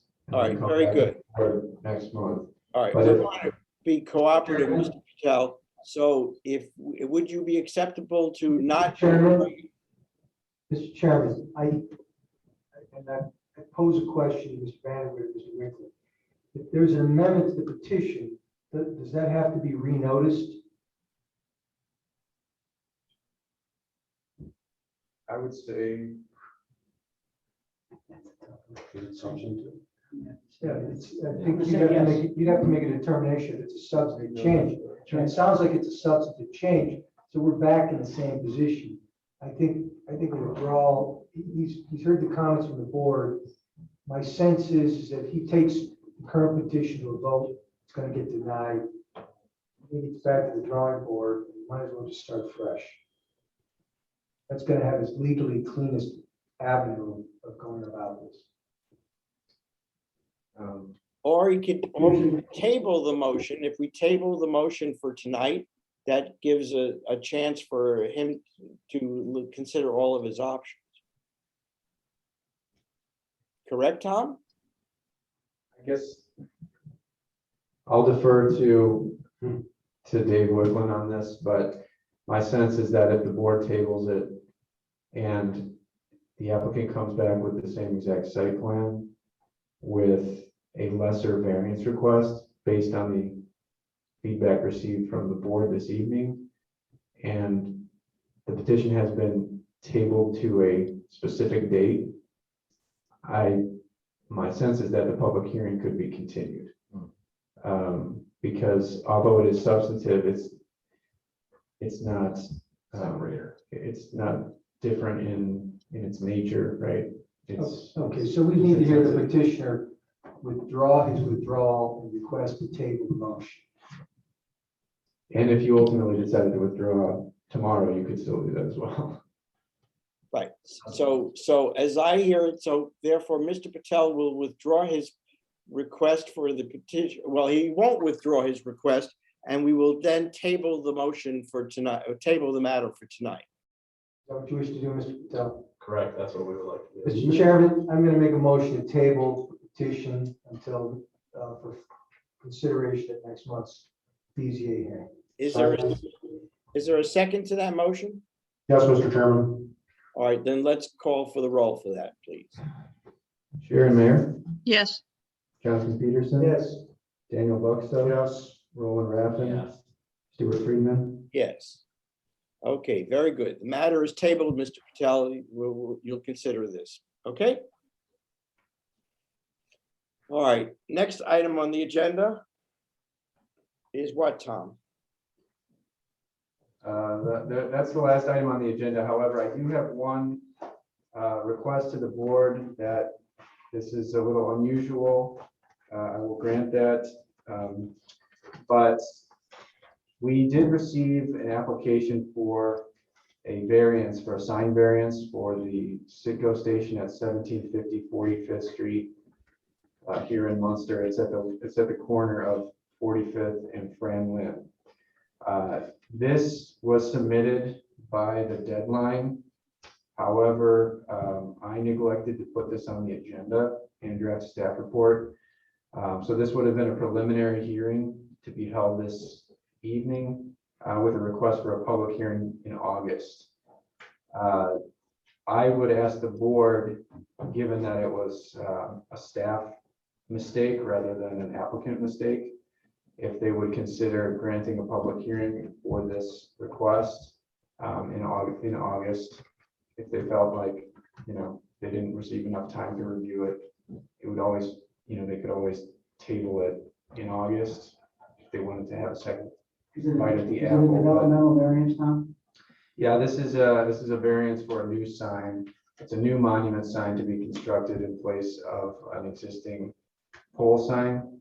However, it doesn't meet our standards in terms of the overall height, the sign area, and side yard setback.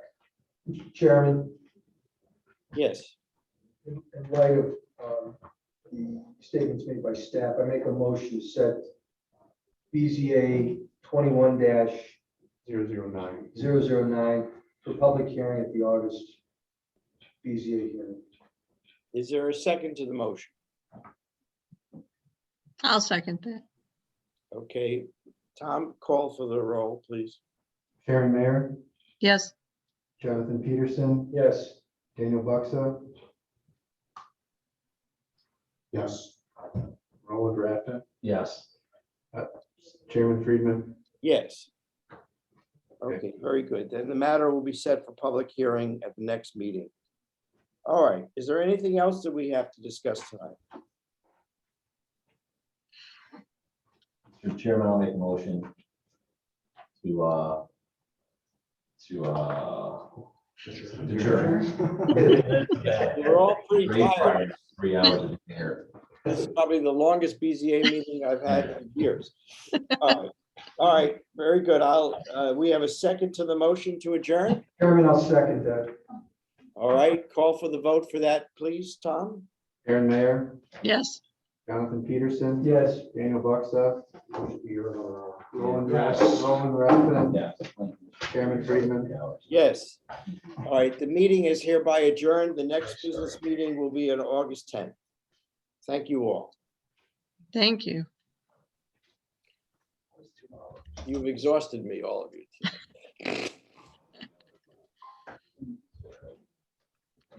Good night, all. Good night.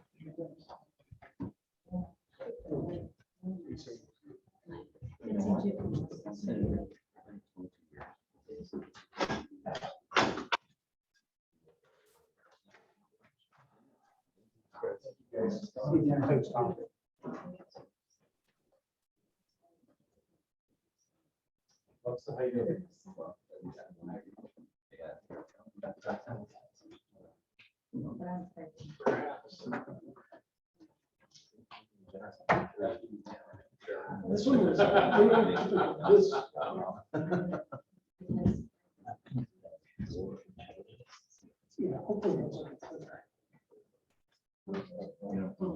Mr. Wickland, how are you?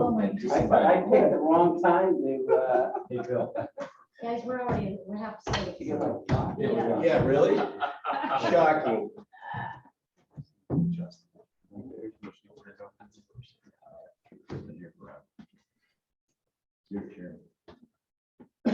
You're on BZA.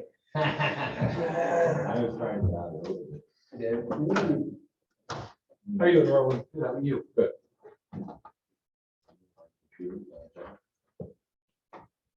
Is everybody ready, or does anybody need a break? I say, I think Stuart did Stuart leave? Stewart is not. All right, so while Stuart's doing what Stuart's doing, is there anything going on here with these particular agenda items before we start? Specifically Costanza and GE? Well, GE received the variances Okay, that they're applying for. So they are cleared for approval. Guy Costanza did get the variances, but hasn't submitted all the other materials that they need for their development plan yet. so this is still true. That's and still there's no true. table. And then, yeah, the others are public hearings, so for the preliminary hearing for Mr. Westerberg's lab last month. And then Hyatt Place Hotel development plan, but it's. Mr. Westerberg, you want to learn about the hotel? Hey, I've been learning about Smoothie King. It's gas important station. stuff, man. I mean, I live right around there. I'm right at Calumet in 45. This is wonderful. it's all impact. It's like the town you live in. All right, we'll move you up so we can get you out of here. Yeah, you could do the final. Appreciate it, thank you.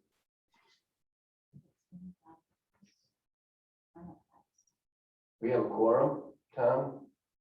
Not presently. I mean, with Stuart? With Stewart and Roland back. Stewart or Roland. There's Stewart, so. Okay. Brian and Right. Steve are not. Okay. They were going to be here, they probably would have been. Huh? Yeah, an hour and a half. They attended the meeting already. They don't, yeah, Let's start going back to we're all back. all right, I'm calling this meeting of the Munster Planning Commission to order for Tuesday, July 13th, 2021. Please stand for the Pledge of Allegiance, please.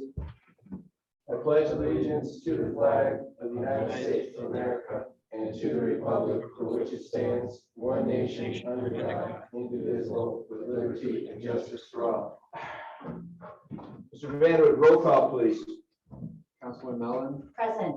Counselor Gardner, Present. Counselor Tulowitzki is absent. Stuart Friedman, Present. Roland Raffin, Here. Brian Specht is absent, and Chairman Baker. Present.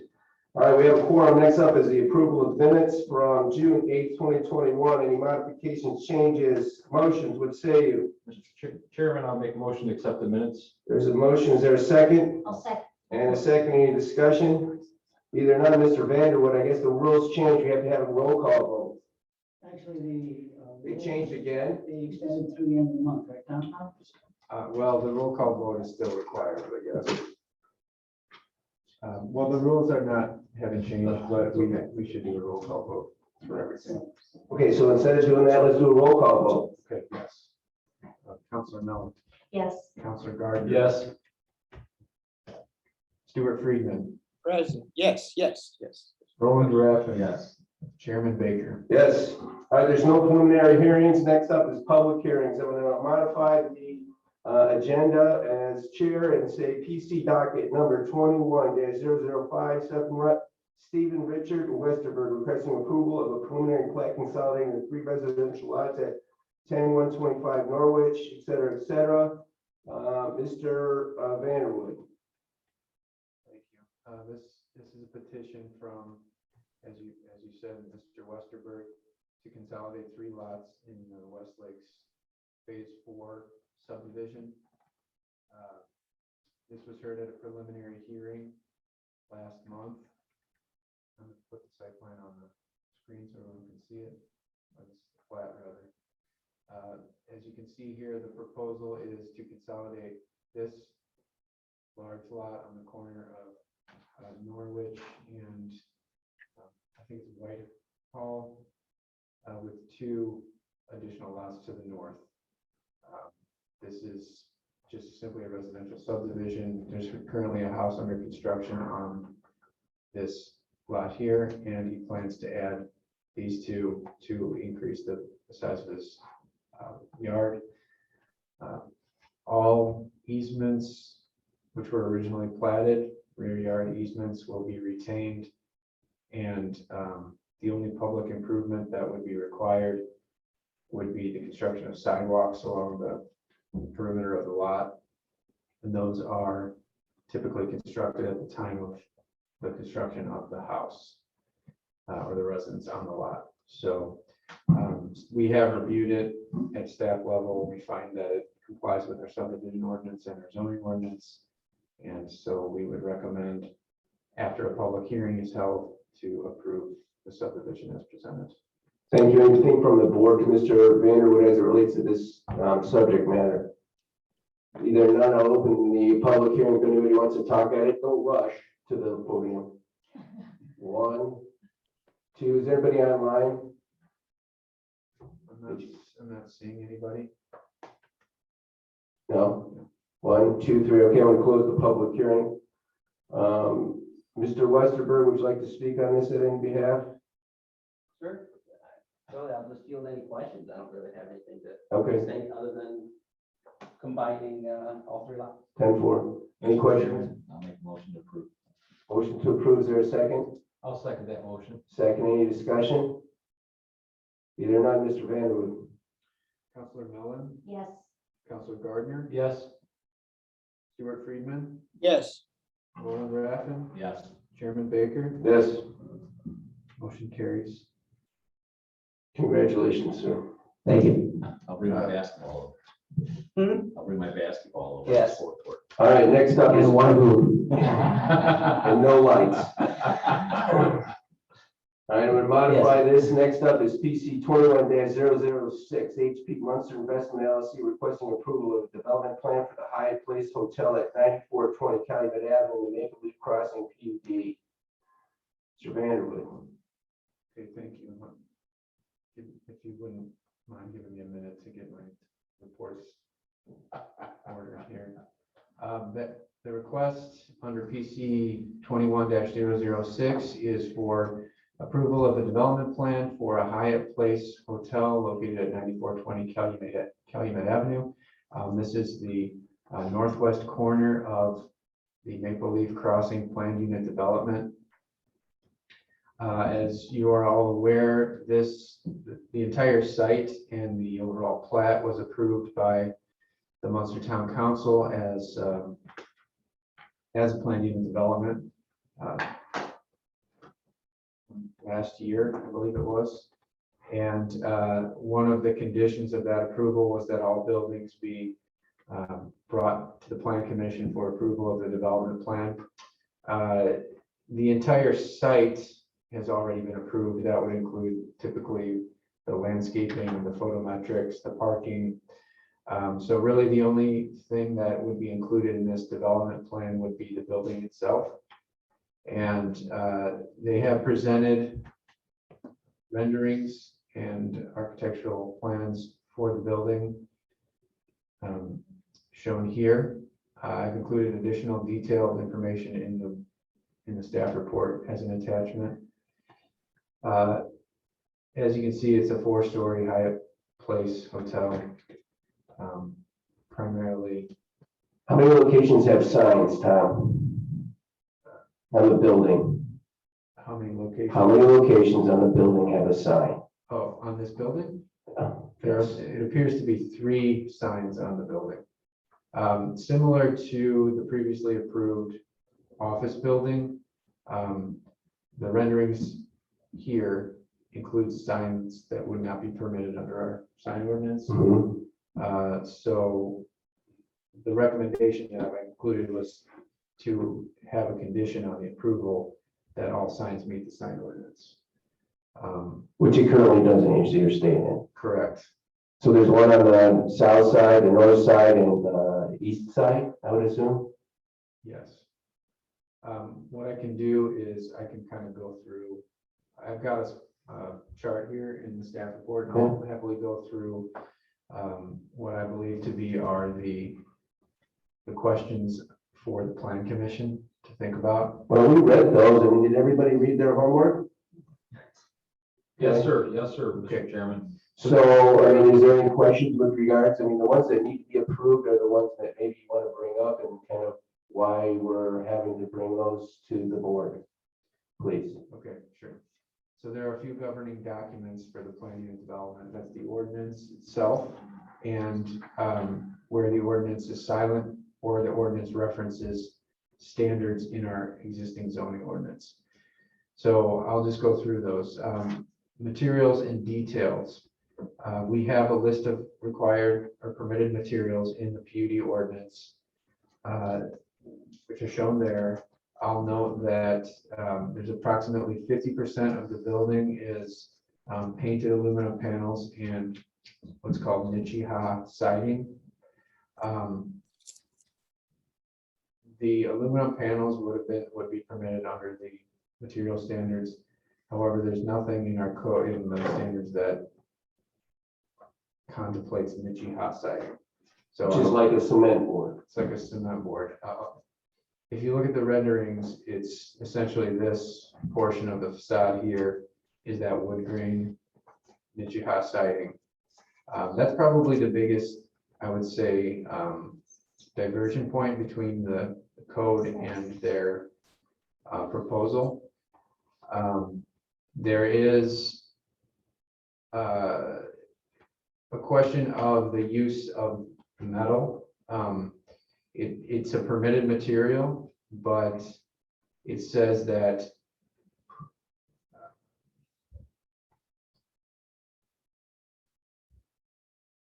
here that these metals may be used for hardware, trim, and panels when well designed and detailed. So there's a bit of subjectivity within that provision. So we would be asking for a plan commission determination on that. Okay, let's go back and let's do it one at a time instead of reading it. So you got the first one is the materials. Right. And it's the cement board. Is there any comments from the board as it relates to that and what's been presented? Mr. Raffin? my opinion, I think you want to try and incorporate this building with more brick and Indiana limestone instead of a fiber cement board panel. Aren't you of the opinion though that this does have a look of a limestone? A cement board panel? No, it probably has more of a fake wood looking panel, right? Right. Yeah, it's a cement board. It's almost like the same cement board you see in cobblestones or Westlake. It's a cement board panel. We can certainly show. Yeah, if you want to just. The other thing is that Nichia siding, I see the wood look, is also the gray look on the back of it. So this area here is a different type of Nichia, and I think that's the one that I mean. Okay, so that's not like I can't read. It's so small in there. I can't tell what's what. Okay. Oh, so this is. It's they're both the same material. So that the gray one is more like a scored. I don't know if you can call that faux stone or what you would call that, but it's more like a scored surface, whereas as you can tell, the wood grain is more like a wood grain. So that's the whole structure that goes up and over. That's the. Yeah.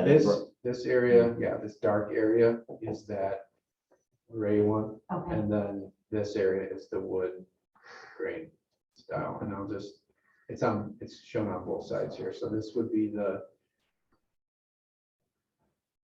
and I mean, they can speak to it probably better than I can, but this would be the south elevation with the gray and the wood grain. And then this is the east or the north elevation with the gray and the wood grain. And then the remainder of the building here is a brick, and this element here is the aluminum, the painted aluminum. Okay, gentlemen, I mean, come up and present your name and address for this and help us with these particular materials. And let's have a discussion to get through this because this look is going to be here for a while. Sure. My name is David Beach. I'm with Maple Leaf Crossing. And tonight we have Amit Shah of Shah Lodging, who was our hotel partner. You recall shortly after we purchased the property, we had a number of hotel operators approach us that wanted to place a hotel on the property. And we talked to a number of different people and pretty quickly ended up with Amit, who is from Northwest Indiana. He lives in Munster. His kids go to school at Munster. You have, was it 6 hotels? Yeah. So he knows the business, but still small enough that he's going to be involved in this business. It's not going to be just a footnote on his income statement every month. And then the second thing we addressed was brand. Talked about a number of different brands. You know, my office is on the corner of Kennedy and 94. It's a newer office building. I have a Hampton Inn and a Holiday Inn right across the street from me. They seem to do a good business. The parking lot is full in the morning when I come, and it's full at night when I leave. But that really wasn't what we were looking for this site. We wanted a better quality hotel. We discussed at length with the meet what the options were, and we agreed on this Hyatt place. I think the closest Hyatt place, and we can confirm this, is over by Midway, which was built by White Lodging a number of years ago. So this isn't something that you're going to see elsewhere in our town. The entire first floor is operations and amenities. One of the things I get asked, why are you putting another hotel in? I think this hotel offers more than just lodging, and we can talk to that. And then the last thing we had to address was design. Hyatt has its own design. They typically tell their operators what you're going to build. We've spent, 2 years? 2.5 years. Going back and forth on the design and the materials that are going to be used. We still have the signature canopy that Hyatt requires. It does add a significant design feature to the building that identifies it as a Hyatt. We agreed to the Nichia wood appearance, which is something that I think is a little higher end than we typically see. And then we have a lot of masonry in the building. So there was a lot of back and forth to come up with something that worked for Hyatt, but worked for us, and we thought would be hopefully something that the town would also appreciate. I think this is going to be a significantly higher quality building and provide significantly more amenities than you would see in the other hotels we have in the area. And that's why we're here tonight with Amit, and I'll let him talk to you about his building. Thank you, David, for the introduction there. So I'm a local here. I'm from Munster, 10057 New Devon Street.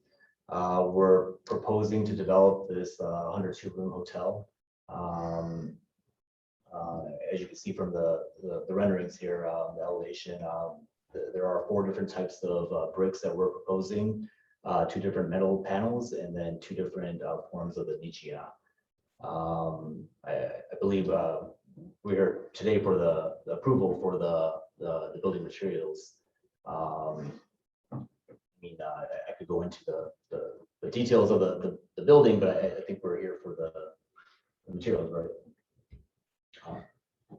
Yeah, just to clarify, the hotel as a use has already been approved, and I think it's been represented at previous public meetings that it would be a Hyatt place, and that's been approved essentially by the town council as a part of that planning and development.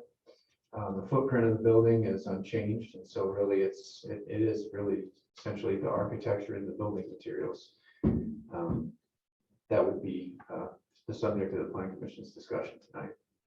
So I mean, as Dave mentioned, we had a lot of back and forth over the past 2.5 years for the type of brand that we were proposing, and we both agreed to Hyatt Place.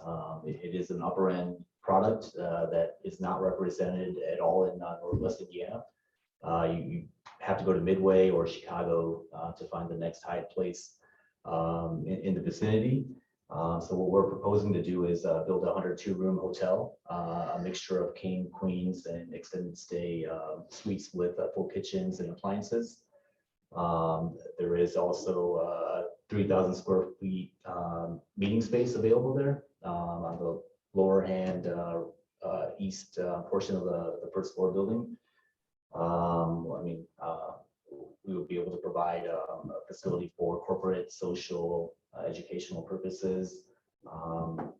There is a bar there on the first floor, then also a gaming area where we licensed with Topgolf to provide a bay for it's basically a projector that a swim suite for golfing, do dodgeball, hockey, football, which would be available for both the guest and the outside public. There's a bar, the market, the pool, fitness center, all that's typical of the hotel. So the first floor would be all public area space, and then the floors 2, 3, and 4 would be all the guest rooms. Thank you. Mr. Patel, let me ask you a question. Can you educate us on when you do a deal with a hotel like Hyatt Place, what kind of requirements would they put on you as the developer to be able to use their brand? And how does that modify with what we're trying to accomplish here? Yeah, so I mean, there is some back and forth there. We obviously have to get approval from the town, the brand, and then any input that we have to make it more our own interpretation of what we feel the market could hold for the hotel. So there are certain items that are brand requirement, such as for us right here specifically, you have the metal paneling. It's considered the edge there. That is a specific look for Hyatt Place. The canopies in the front there, we modified that, had to get approval from Hyatt, obviously, for that. And then other than that, you have your built-in materials, which need to meet a minimum requirement through Hyatt as well. Thank you. When I say, Mr. Chairman, because I can't read, I've tried to the point where I have a headache to read how small it is. But if you could just kind of, yeah, turn that point to the different areas and say, this is brick, this is this, just real quick. Yeah, if you could term. Yeah, so right there, I mean, you can probably tell from Because here. that's not- Why don't you let me do it? I just don't want it. All right. If anything bad were to happen, I don't want you to be. Oh, okay, so. We pay that all the time? I mean, so you're looking at the south elevation of the building, I believe? Wait, so the entrance isn't facing internally to the Maple Leaf It Pool is, development? that's the south Wait. elevation. there. Oh, wait, hold on. Oh, my brain, it's been a That's long south night. right there. It's been a long night. That's Wait, the main if entrance. you were to wall, walk- I think it might be Do you wanna easier. look No, at that'd be this? the north. Yeah, if you go to the top one. That's the south. That's what I thought. Okay. Or that's what I thought. All right. Okay, so that's the south elevation there. If you look directly in the middle of the building, where that Jeep is, that would be the main entrance there. To the right of that, we have our second canopy there, which would be the entrance into the meeting space, the banquet facility. Starting on the west portion of the building, all that is going to be brick. So you have 4 different types of brick. First floor, you have a darker brick, and then you have an accent brick between the base and the middle. And then you have alternating types of bricks up to the top of that, which would be a metal cap. Then moving towards the canopy area there, the edge, the focal point is the metal panel. And then inside there, the wood look where the Hyatt Place logo is, that's going to be the Nichiha cement board. And then the border on the very top coming down is also a type of Nichiha. If you're looking on the east portion there, that whole portion where the Hyatt Place is, that's all the signature Hyatt Place requirement for the edge look. Wait, can you, which part? And that's painted aluminum on that. Yeah, that's the Where piece is this? right That's there. painted Oh, aluminum the thing there. that goes around. That's a yeah. metal panel there. Yeah. Okay, And going north from there, it's all brick. so all of it's brick except for how do you pronounce the niche? Nichiha is a type of cement board. It's Nichiha. operated wood. Okay, I'll call it the cement board. So Okay. it's all brick except for the wood grain cement board, the ribbed cement board, the gray, which part? That's Is the, that right here? So Okay. that would be a Nichiha as And well. a different that's type. the ribbed, and then there's the metal, but everything else is Brick. correct. Excuse me, but the gray that I see coming off the ground from ground up to about 12 foot high is brick. That's This- all brick. Yeah. But nothing else is brick there, is it? Not in that state. In this piece here, this is the brick, and then Right. this is the, Metal. not in So the so what we're south. seeing there, if brick's on one floor and the other 3 floors are the Nichiha stuff. Just in this Cement portion, board, okay. all of this over here is brick, and all of this is brick. So that white and gray is brick. Yeah, all of this is brick. That's not Nichiha. No, just this. Just the. And that's, looking. this is Okay. Hyatt's kind of signature look, and for that's Hyatt Place. what we got from them. We wanted to go with a more modern look. Obviously, we could do brick there, but when we talked to them, Nichiha is being used at a lot of new developments now, and it's more of a modern look. And talking with Jay and Dave here, we wanted a little bit of a different look. It is an upper end material. It's I mean, if you look at the North Point orthopedic. I like it. Yeah. It's cool. I've seen the sample you showed was from Sunset Ridge Middle School in Northfield. Yeah, I think, And that's, I've been up there a number of times and I've seen that, and that's been up there probably for 5-6 years now already, so. I saw from that standpoint. But, and, I mean, what's the longevity of Nichiha? Yeah, so I mean, Nichiha provides a 35-year warranty. I mean, it's obviously. It's a lot better than masonry, I'll tell you that. It's a different look, yeah. Masonry's hard, man. Have you been to Europe and everywhere else? Europe. They did kind of a blast. Aspen. You don't see Nichiha board in Europe. No, it's called new materials. I like the look of it. My question would be, I mean, I like that the majority of the building is brick and you have the modern with the cement board. But Okay, so they give a 35-year warranty, but let's say, you know, I want to look, even though I may not be here then, for the 50-year, the 60, you know, so the people who are younger than I am, that I assume there's some kind of maintenance. I mean, you're going to Yeah. I mean, upkeep typically this. 20 years, you do a full renovation on the hotel interior, exterior. 10 years, you do interior.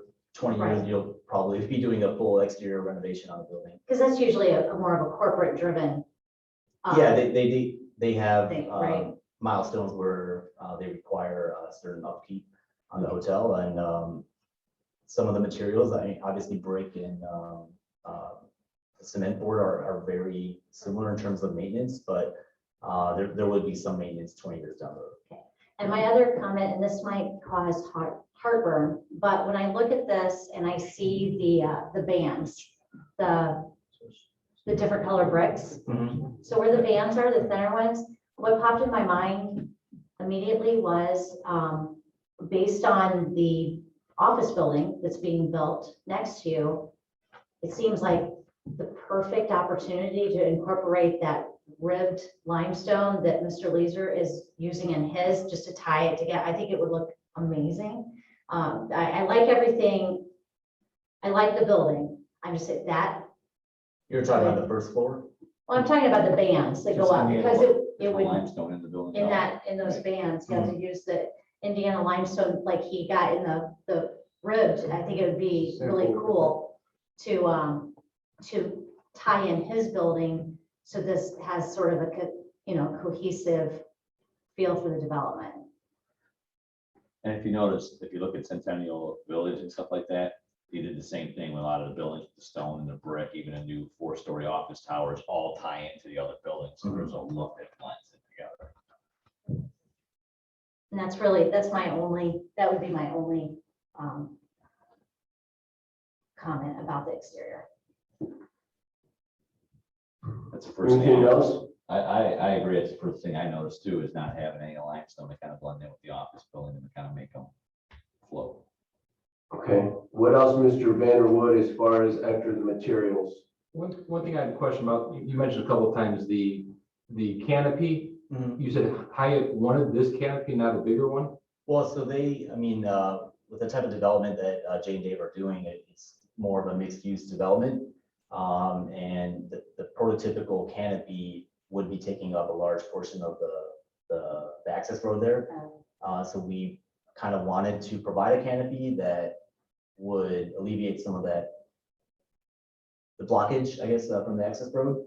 So there is coverage for the guests being dropped off, and it allows more of a free flow. It is approved through Hyatt. It is modified though. Okay.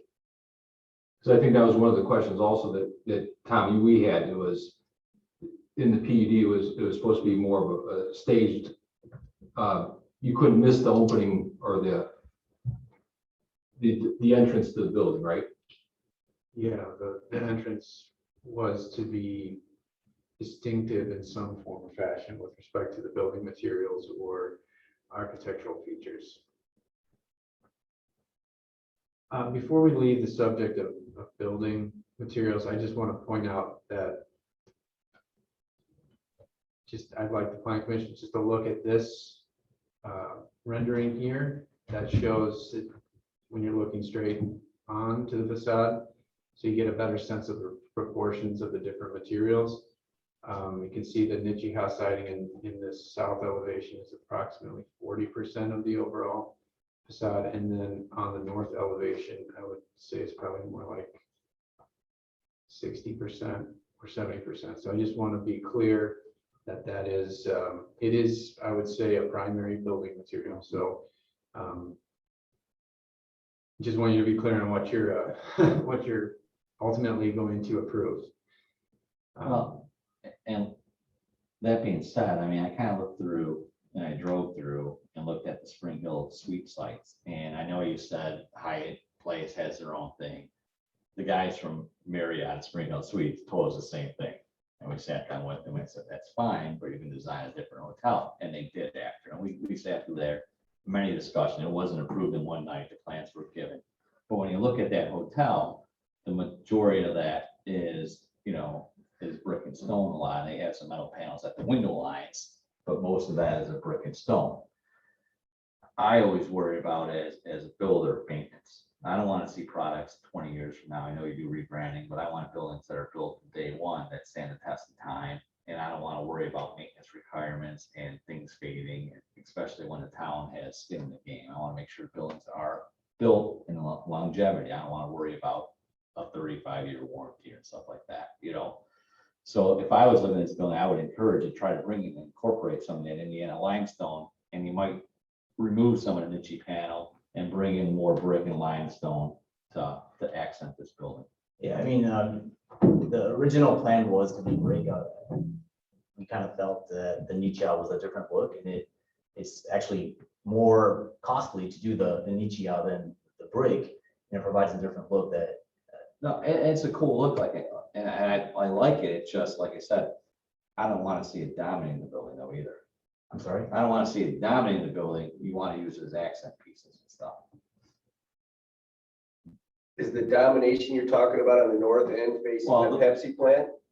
That has a little bit more, yes, I would think so. And the majority of the look though, that's kind of the back end of the buildings though, right?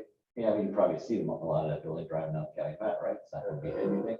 I don't know. No, because it's further back. That's Yeah, this is the one that sits in the back by the NIPSCO line. So I mean, I see what you're saying, but I mean, you know, too, it breaks up the look like we were talking on the 100-foot buildings in that last meeting that went on. It was that, you know, kind of breaks up the lines to give you a different look. Now that thing is in the back. Now, how far back? I mean, you have the office building in the front, and then you're gonna have another break, and then this is all the way set back in the development. But you're also drawing people into this development. That's the whole purpose of the development, is draw people in, I right? understand. And remember too, there's going to be, you know, shipping containers in front of it.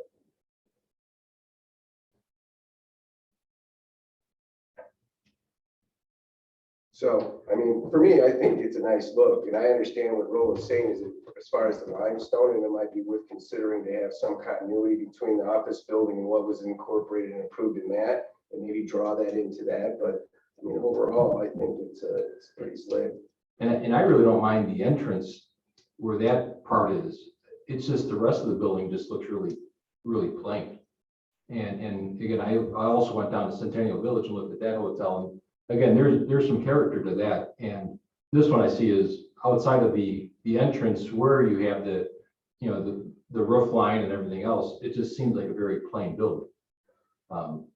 So.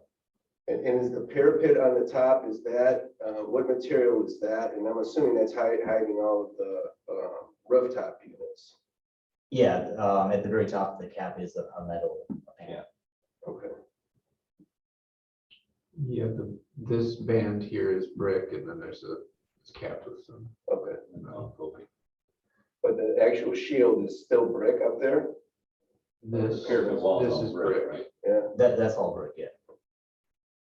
And is that where all the equipment is? I would assume there's equipment on all phases. There are going to be AON units up there, Yeah. which will be shielded.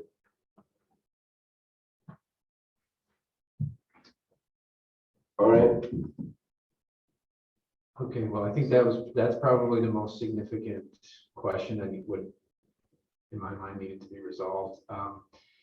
Going on, there's a requirement that each principal building must have an identifiable base, middle, and cap.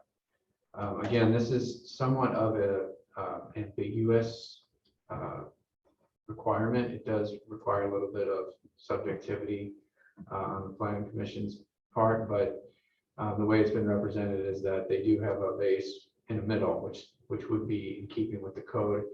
And then they have this kind of metal cap on top.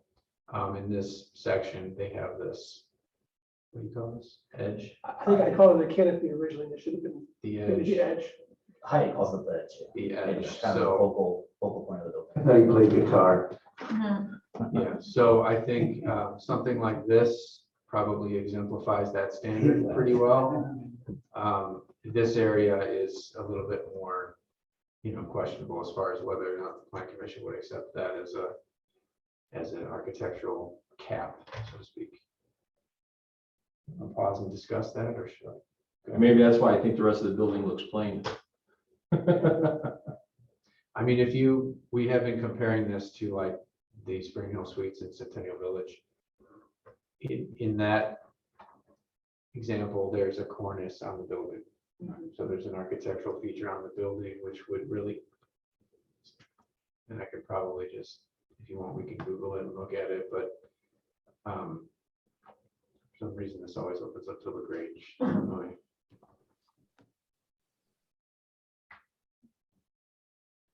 Yeah. Now, putting in some type of an architectural feature along the top of the building or elsewhere, is that something that would create havoc for you guys? We would have to approach Hyatt And get an approval and go through that process? Would that be true if there was a requirement for Indiana limestone as well? I'm looking. Hold on a second, Lauren. To get Indiana limestone approved. Would that entail another conversation with Hyatt if Yeah, it was I a mean, we would have to requirement? get, Okay. yeah, we would have to get approval. So what they're talking about is along the seal of the roof line? Right, so you have a There's distinct, portions of. Right, so it looks less institutional. and, we wouldn't expect to have, this is a different type of architecture. This is not a traditional style of architecture, so I don't think we would expect them to tack on No. a traditional style cornice, which would just look out of place most likely. It would have to fit within whatever their architectural, design language is, what we're using lately. So I can move on if you like, but that's another question I think the planning commission needs to discuss. The main entrance as well, again, this is sort of something that is been implemented in various buildings in Munster, where you have the main entrance really distinguished by a different type of material, or some kind of architectural element to draw the eye to that main entrance. I would say that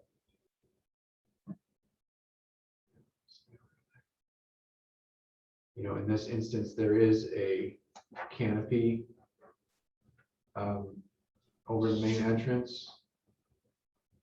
See it there, but as far as any additional, architectural features or change of materials, there really isn't. If you look at it kind of straight on, this is the entrance here. That one on the right that you just pointed to initially, that goes into the meeting space, right? It's that Yes. multiple glass door in the middle between the brown and the white. That's the primary entrance. Correct. That's not necessarily easily distinguished from the renderings, at least that I saw. Well, yeah, this is just a front elevation. Right. If you look. But it looks like just more like looks like a pagoda. Yeah, I mean, the reason we did minimize it is the future development that they're gonna have in front of us would be taking away parking spots. Right. Is there any way to have architectural features in that as a consideration to maybe meet some of these requirements that might be a little bit more thought upon than just putting pillars in a roof? Yeah, I mean, we did put the metal panel. I mean, the metal panel ties into the two canopies, and that was thought of for the storage containers to have some of the aluminum panel kind of tie into the building and between the base and the middle portion of the building. So when I come in here from Carmel and I want to go and do that, it's going to be easy for me to pick out to go to the middle entryway as opposed to the first one that I might see as I turn into development. I think if you zoom in there a little bit, I mean, it's more distinguishable. Okay. It looks from here, but it's meant for two different drop-off points. People going to a event at the banquet facility. Right. That's why we have two canopies there. But for the main check-in area, I don't think it'll be a question. There is a recessed portion of the curb there, which is meant for the cars. In some of the developments that I've worked on, you can put runway lights on where you want them to go, and that doesn't necessarily mean they're going to get there. So, I mean, it's just to, take into consideration, whatever, but. Yeah, so between the two canopies, there is an outdoor patio there that has a fireplace, indoor outdoor fireplace, and a lot of seating in between there. So that area kind of ties into the two entrances there. Okay. Okay, let's see.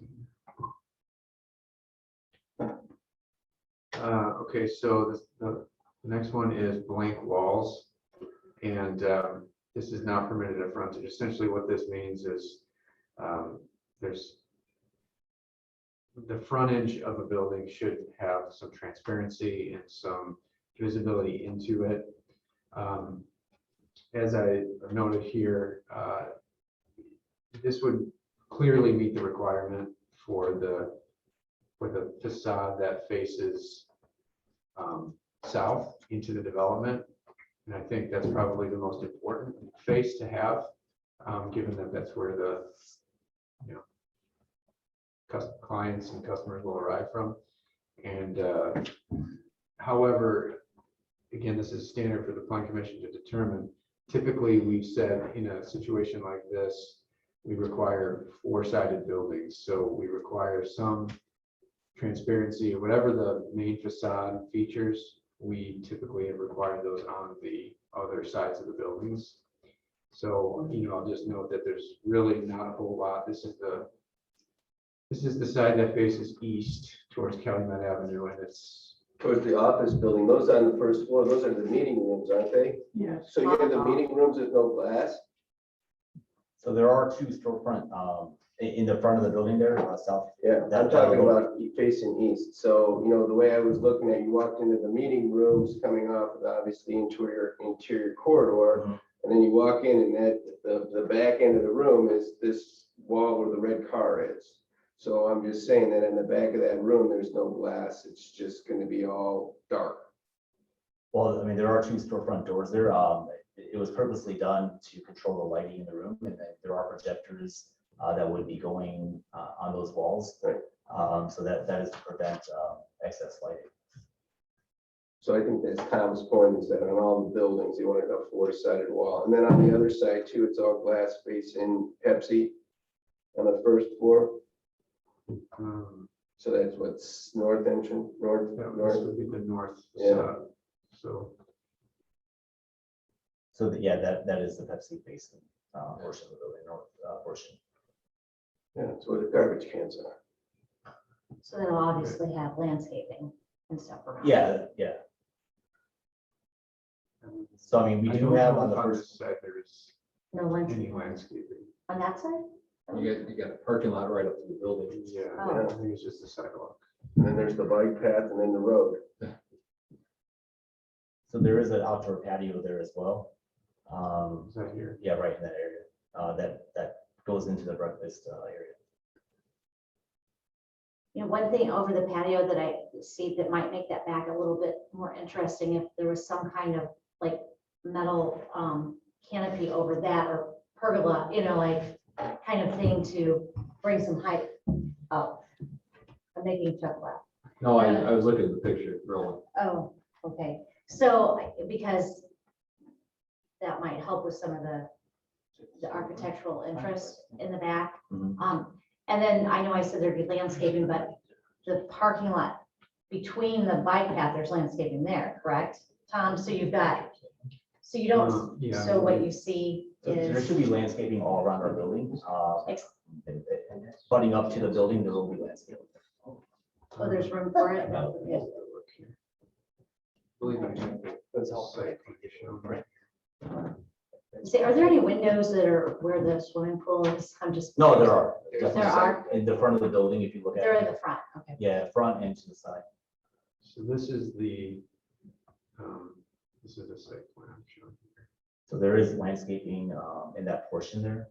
Right there. Okay, and so there's a small On the parkway by the street. Right, not on by the Hyatt though. There is some right there in the There's some left here, corner. Right there, yeah. yeah. Set to hide mechanic, like meters and stuff, probably. I think it's a good point with Maple Leaf Road being there. This isn't gonna be the back of the building. There's going to be people driving by this place. And I think to have an additional look on that side of the building would be wise. I don't think we want it to look like the back of the building with little, with very little windows or everything else. And this is the same conversation we had, just for reference, on Centennial Village on the retail buildings, where Kataro is and whatnot, because there isn't really a back end of the building. And we didn't want the back end of the buildings that are theoretically, prototypical with the opposite of the entryway that are facing Calumet Avenue to look like the ass end of the building. So the same thought would be, to kind of do this, because who knows what Maple Leaf Drive, Boulevard, Ridge Road, whatever road is going to be, it might have a lot more vehicular traffic than what we see today. So I mean, the portions that are void of windows, those are more mechanical and storage rooms. That's the reason why we don't have windows in that portion. What about instead of windows, like those features that you were talking, architectural features, Roland, to do something almost like a panel on the side of the building? So just something to break up the lot. And I think that would kind of meet the aesthetic aspects of what folks might be thinking. I mean, that building has the same issue, and we let that go on. Go back to the hotel, please, Tom. There it is, facing the street. Look, there's nothing. There's no panel, there's no windows, zip. Oh, it's right over the corner. So, I mean, the other thing is, let's be consistent and what we're gonna make, that was a higher profile building than. I mean, visibility wise, they're on Calumet. We're correct. But on the other side and facing the park, they also have, that on that side, maybe Tommy, you could do it on the south side. Hey, look, they're paving.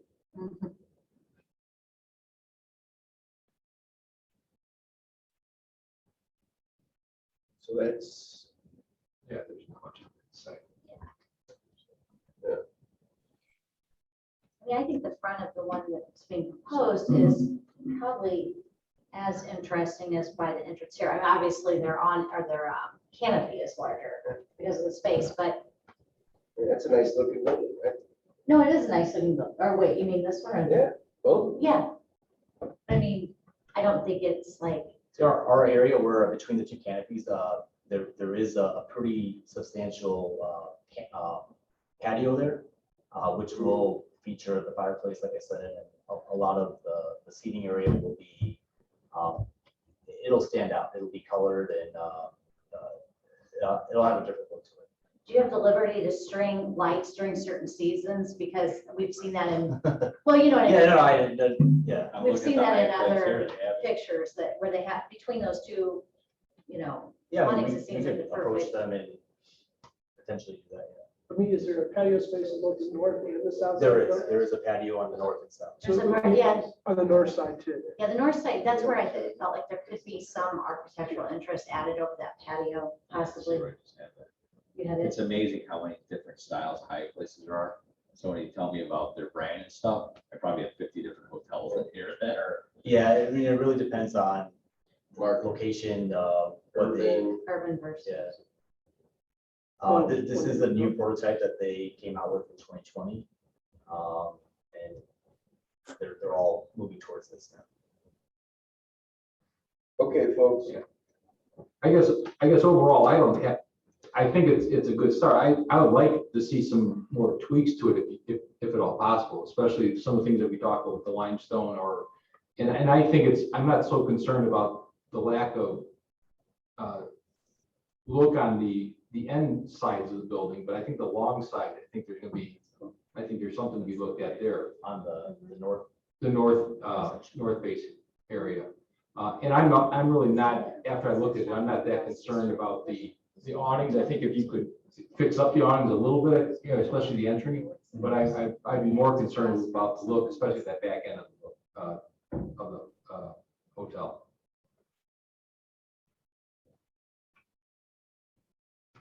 Stuart, are you still with us? Yes, I'm right here. All right, you got a comment? Nope, it's fine. It looks very nice. No problem. All right, folks, we might spend a lot of money in town. What do you want to do here? Yeah, right, well, it's true. Well, what is this? Oh, this is also a public hearing. Do we already? Oh, it's public hearing. No, we can do that. I mean, it's gonna take 3 minutes and there's nobody here. All right, I'll open the public hearing. Going once, twice, closing the public hearing. You're welcome. No, thank you. If I may I'm just gonna highlight one other thing. Sure. One other standard that I've listed in the report, which is facade void areas. And again, that's kind of similar to the blank wall thing. And basically, it just establishes a standard of 20 to 60% of the total facade area is to void, which means doors plus windows. So it's that transparency feature. Real quick, I mean, I did have, I sent this to our architect, and he calculated about 22%. Did he? Okay, good. Yeah, and that's noted in the report that was on. And then there's the facade differentiation that we talked about. The second through fourth floors are very clearly differentiated, but that main floor is just a single sort of, brick the entire way. So that's just a question for the plan commission. If that's So you're something. saying, what should it be, like if, It would be distinct, it would be sort of broken up, similar to the way that the second through fourth floors are Oh, broken up into those different Okay. materials. Actually, not to just belabor this one, but this is kind of an example. I'm trying to- If where they you've got have stone and. here, like this is that smooth, and then this is, I guess this is smooth too, but maybe this is a poor example. They have You have the- rock face on the corner sticking out. And on the, the posts. So This breaks up the line. Right. So those look generic one.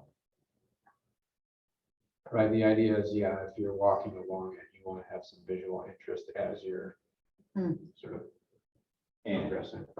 maybe we say the first 10 feet of buildings, but everyone's eyes catch when you're walking along, right? That's what you see. That's true. That's typically why you make the first floor the more sort of ornate, more detailed, because, this will tend to just kind of be in the background.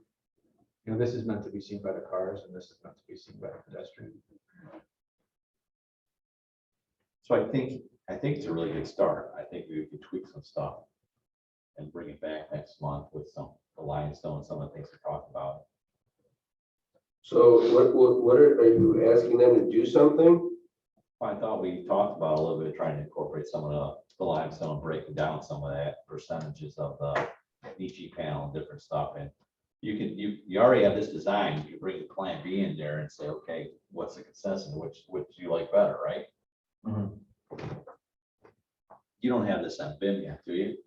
I'm sorry? It's not on BIM where you could do a easy walkthrough and see the rendering of the whole building. No, we don't. No, not yet. No. I would say the same thing as we're rolling. If you can just go back and see if we can tweak what we talked about tonight, I think it would be wise for us to wait a month just to take a look and see if we can make some improvements to that. And then we can bring it back next month. So you're basically wanting to incorporate some type of like limestone, right? In the north portion of the building, just make it more. I guess you said the canopy, potentially a canopy in there, or more architectural features. Yes, more architectural features, yeah. I would agree. And even the first floor, I mean, that's a whole sea of gray right there, right? And we saw one of them, I don't know if Roland, you want to show, that has, and I mean, it seems like, because it has metal, like there are these little awnings that stick out. See here, there's a different higher place. I mean, they come up with all different details. This one even here has. I mean, there's a million different height plates you can see. I mean, this is pretty similar to yours. They just end up having some architectural metal pieces that kind of give some accents and different stuff. Now, I'm assuming you want to go with a look that almost has kind of an industrial look. This one's in Maryland. Oh, I mean, it's real similar to yours. Seeing these panels, these metal panels and stuff like that. But even outside here around the fire pit, they do have the string lights and different stuff, Yeah. And when I look at those, it makes me think, with it being on the railroad, Mhm. like there's, and then I know Jay's been thinking about, well, obviously there's the Industrial. box cars, but it seems like some of that, I don't want to say rugged metal, but you know what I'm saying? I think that some They're very- minor things could make it much different. Yeah, I mean, It's not putting major. string lights is not No, a that's major easy. issue Yeah, for that's- us. Right, that's simple. And Is we there have any sort of seating zoning anyways. plans approved for them to start? That wasn't our Yeah. concern. Oh, okay. Yeah, sorry. I'm sorry, what's it? So this approval is the development plan, so if we don't approve it or table it or ask them to come back, it's another month delay for them to be able to start. Is that true? Probably more than that, 'cause we need your approval and then we need Hyatt's approval. And we need to submit it to the state. But you still need to submit anything to the state now, Yeah, right? Yeah, Right. and it's kind of chicken or the egg, we get Hyatt to approve first and then give it to you, which is what we did this time. Or do we get you guys to approve first and then Right. submit it to Hyatt and see what they'll approve? The other aspect of this, as far as the line, at least on the first floor, you can break that up too with landscaping, at least on this side of it. On the other side, I don't know how much room that you have. Yeah, but you want to cover up those windows and stuff, Bill. No, but you're gonna break up the line between the windows, so like on that corner right there, between the actual glass and the corner, you would have, arborvitae or something. As much as I don't want to hold up the project, I just think for another month, I think it's wise for them to go back and look at the things that we talked about and see if they can incorporate them into the plan. And if that's the groups thing, I get it, but let's get them a little bit more defined program of what they want to do. I know I know what Bill's saying, so we don't go, well, we kind of like these Yeah, things, and then they come back, and we're like. yeah, Oh, that's not no, what I we're don't like thinking. it yet. Now it's December. Okay. Well, can't you distribute some to the town, if you come with a rendering before the meeting that people can chime in on at least? Same thing as Mr. Costanza's doing, at least to give you some direction if they see something that jumps out. I mean, I don't know if we want to have like a discussion Yeah. off the public hearing. I mean, I can distribute it just if Just they look have at a it. plan so that you have more time to look at it before the next hearing. Well, that would help out. I mean, it's the first time I'm seeing it. The, an alternative, we could do another site plan review committee meeting and have 2 members of the planning commission present. I'd be willing to do that. So we meet every other Thursday, so. it's Well, not- the office building hasn't put a shovel in the ground yet, right, for a foundation? No. No. No. So They're what's another finishing up month? site work. We haven't started that building either. Well, so if we did what Tom's suggesting though, because I'm thinking instead of like a whole month, so you get together and kind of look at do the changes that we talked about, but then they can submit it to Hyatt in between August 10th too, you know what I mean? It's like, I don't know. Yeah, I think if, Dave Woodland, you can correct me if I'm wrong. I mean, if they send it to me and I distribute it out to the plan commission, as long as you're not discussing it amongst yourselves, you just send any comments back to me. Mhm. You're not violating any open door law or anything like that. We could do it like that too. So those of you who have an opinion, Could send it to you just for opinion. You could talk as a staff member to the developer. we could probably find it. Okay, The So- changes aren't huge. I can't imagine. Yeah, so from my understanding, you want to incorporate limestone Right. somewhere in the Break up the building. first floor a little bit, First incorporate floor, some of the And lines. then on the north elevation, you want to kind of add more elements there to kind of stand out. And there was the other one that Tom mentioned, and Chuck, you said that top part. Do you I wanna would see say that different? the west side of the building here looks awfully plain. If there's, and maybe it's a top feature or It's east side here or No, the. he's talking this is the west, south I'm sorry, side. the west. Or the west side of the Of the south facade. the south facade and west. And again, I'm not sure if that's what Roland's saying, is fixing up the base of it to make it look better, or defining the different levels of what's there, or putting a top on something, or some type of feature that's on top. And again, sure, I'm not looking at what Spring Hill Suites did, but just something to dress up that. And I think then the north facing wall, I think any kind of additional something to break up just all the main floor that's not going to, but that's the south. You know, so it doesn't look like the back of the building. We could do the same thing over the white areas. So that's what I would say is that base floor there is a concern, you know, just because your parking spots are gonna go right up to there, so you're not gonna have any area for landscaping right up against the building. Because of the lack, you know, trying to get. Parking probably anyway. I thought there was some over here, and I thought there was a little sliver over here, and then this is a patio area here. Now, is that just a flat facade, or is there some dimension to what we're looking at there? Meaning, is there an edge on this side, or is this all flat? Well, there will be a differentiation between the brick and the Between- BZA. Yeah. But It's that's not more of an edge, a building edge, as opposed to an architectural edge like in the front. Yeah, I mean, Yes, Isn't it like this? and maybe a rendering of the north side of the building as You have a well. little Oh, it goes there. step out and back, yeah, and then this shows your green spaces Right. here and here, and then the Yeah. patio here.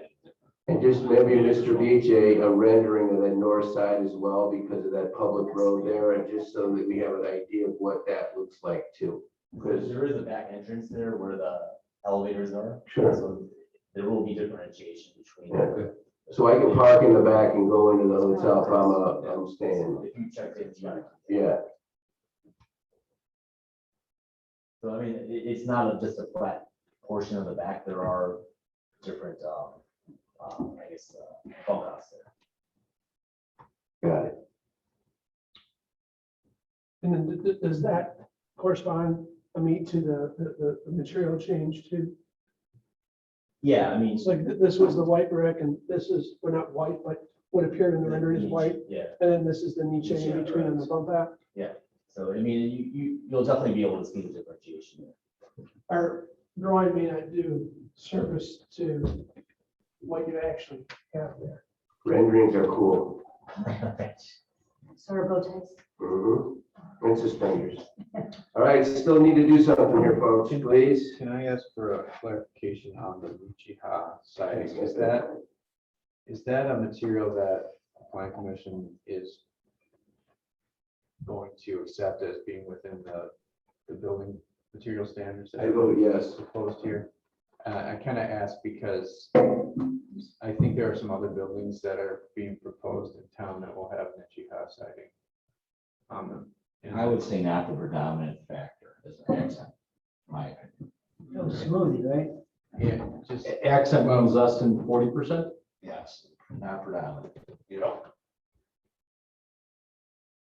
So in this situation where that niche is in the back here at 60%, that's predominant. that's predominant. So that might be an issue. Well, the whole first floor is brick, so that's 25%. And then you've got a quarter and a quarter on the two sides that are brick. Correct. I don't, we haven't calculated that, but I don't see that being 60%. I highly suggest that calculation be put towards somebody that went to Purdue on an engineering basis and have that done, and that would address. No, he's right. I mean, 25% is 100% is going to be brick.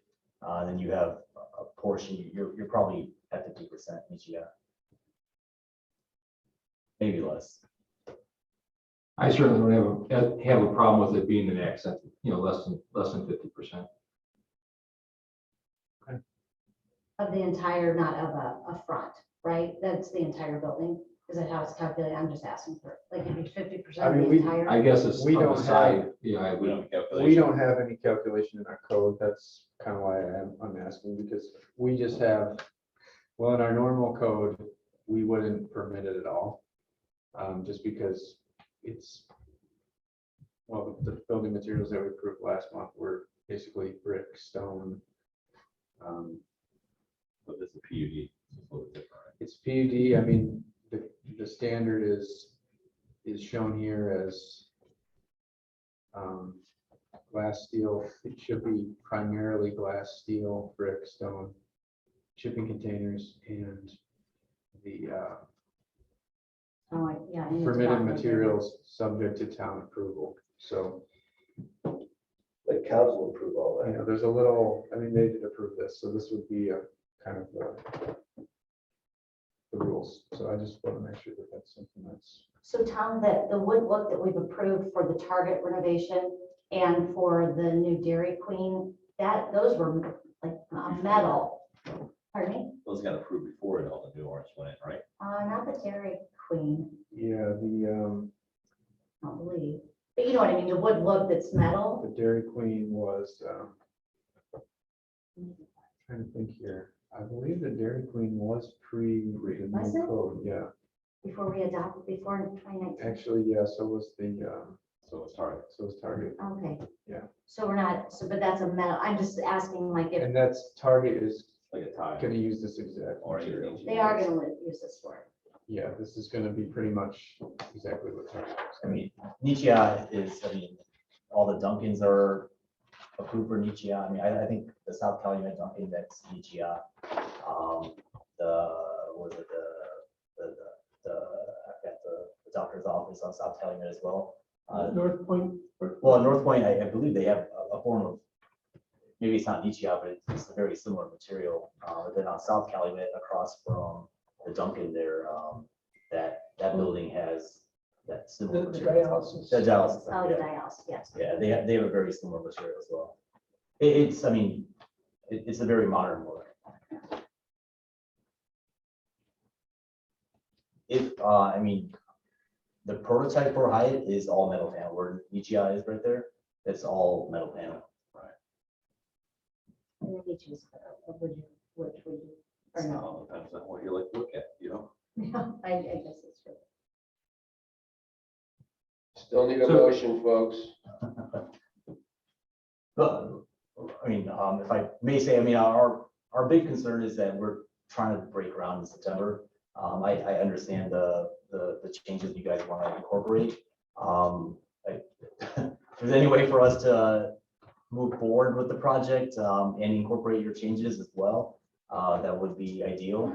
Our concern is we're going into September, October, and foundation work and getting the building up and under roof. We'll just be facing.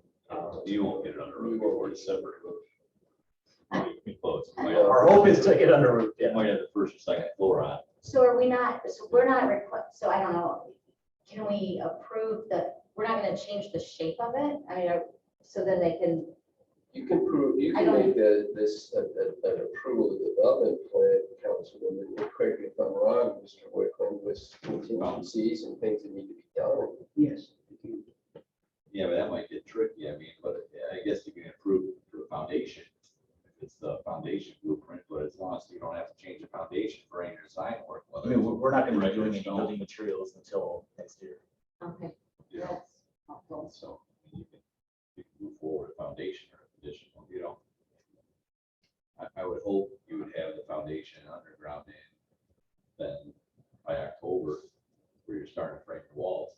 Oh, yeah, no, I mean, yeah, we would have our underground and foundation, all that before we go vertical. I guess I don't want to approve this building. There's enough questions about what we're looking at right now. So again, I know a month is a big deal, but at the same time, why do we want to approve something so conditional about 5 or 6 different steps? You know, let's go and if we need to have two plan committee members at a site plan review meeting, I'm more than happy to be one of them, or Leanne and Rowan is fine. I don't care. But we can try to move as fast as you guys can move to get some of these things updated. And we'll bring it back next month. Here's the problem, you submit your permit down the state.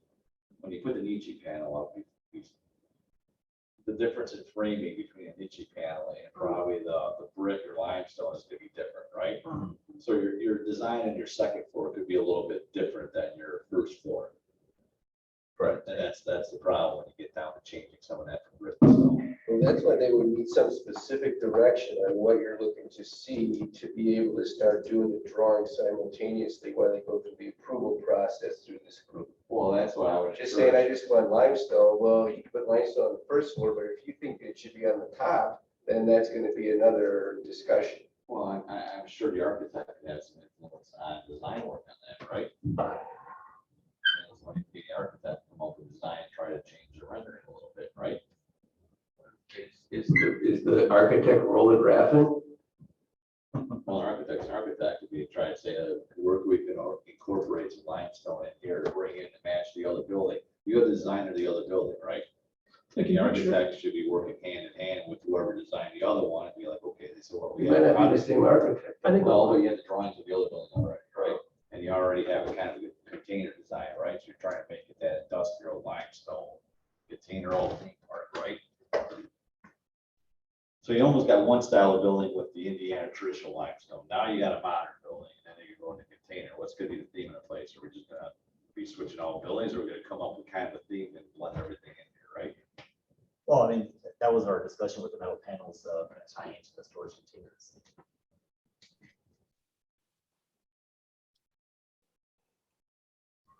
But the metal panels are just like a composite gray panel. It's not a true metal panel, right? It's a aluminum panel.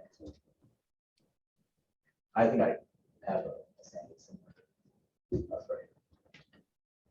Yeah, that's the gray one. Yeah. So it's not the color, but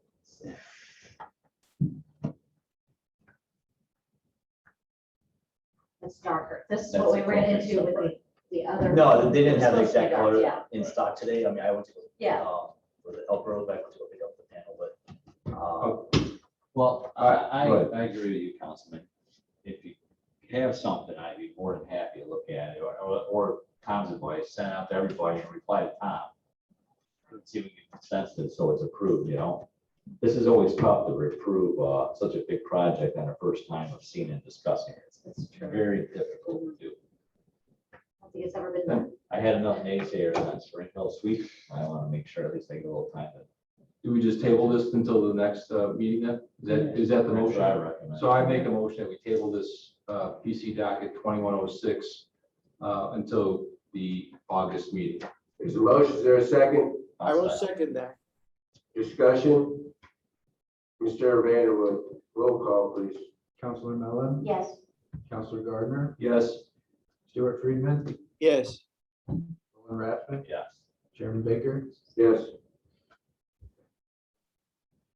Renderings and architectural stuff, gentlemen, the sooner the better. I'll text them tonight. And for, thank you. Get one more thing. No. We have, yeah, we have On the top. 3 more things. So next up is PC 20-008 B Corps, Corridor Chicago LLC, represented by Kipling Corridor, requesting approval of a development plan to expand the driveway, alter parking lot, and install landscaping and screening at the GE Appliance Distribution Center, 475 Superior Avenue. Okay, this is a proposal to widen the driveway. Whoops. Thank you, sir. Screen the parking lot. And screen the storage yard. So what changed from the 16 times we've seen this before, Tom? So the only thing that's changed with this petition is that the variances that were being sought for the parking lot and for the driveway width have been approved. And so therefore,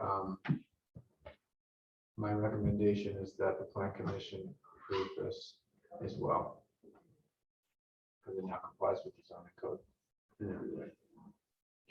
So I make a motion to approve PC docket 2008, approving development plan to expand driveway after parking lot, install landscaping and screening of GE Appliance Distribution Center, 47-5 Superior Avenue.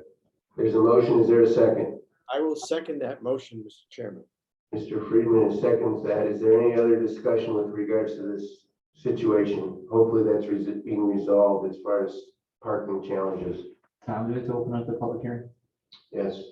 Well, it's a continued public hearing, so you want to do that, but the only other person on the line is the applicant himself. So Okay. Well, let's do it correctly. So I'm going to open this. We have a motion in a second, but I'm going to sidebar it to, can I say sidebar? Sure. Sure, to public hearing. Does anybody speak on this? Once, twice? Close the public hearing, bring it back to the board. There's a motion and a second. Any other discussion? Either not, Mr. Vanderwood. Counselor Millen, Yes. Counselor Gardner. Yes. Stuart Friedman, Yes. Roland Raffin, Yes. Chairman Baker. Yes. All right, moving right along. We have to actually go through the PC 20-009 Costanza GM contracting requesting approval of a development plan for a commercial development of 407-411 Ridge Road. Mr. Vanderwood requested this be tabled. Mr. Chairman, I'll make a motion to table this. There's a motion. Is there a second? I'll second the motion. And as the sidebar, is there a public hearing on this? I'm opening it up anyway.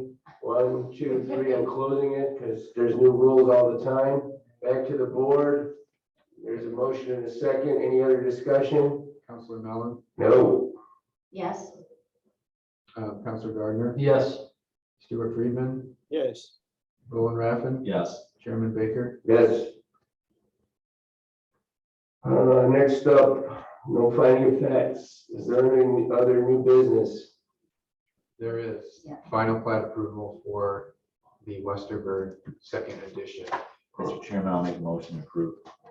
There's a motion to approve PC 21-008. Is there a second? I will second that, Mr. Chairman. And a second with regards to findings of fact. Is there any other discussion? Either not, Mr. Vanderwood. Counselor Mellon, Yes. Counselor Gardner, Yes. Stuart Friedman, Yes. Roland Raffin, Yes. Chairman Baker. Yes. Any other new business?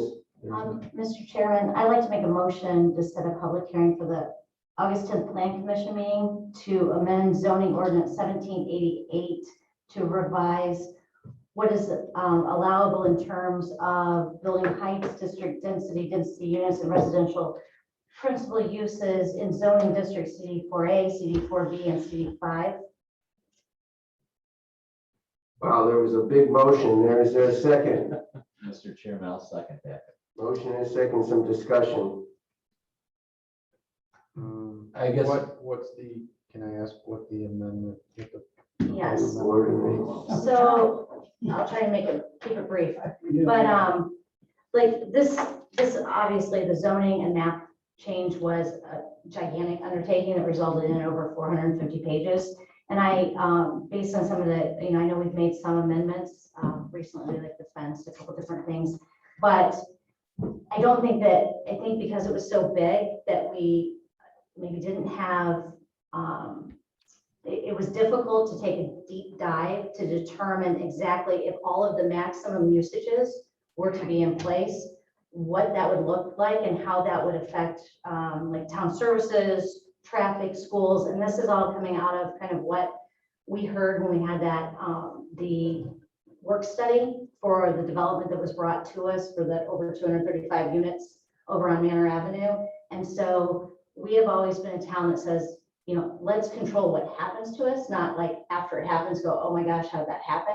And I feel like that we owe it to ourselves and to the residents to take it, to look at this, to see, is it too dense? Because we were doing all this in reaction to the train, but we don't want unintended consequences for all those other things I mentioned. And the public seems to have a concern about it. Councilors did, commissioners did, just out of that one work study. So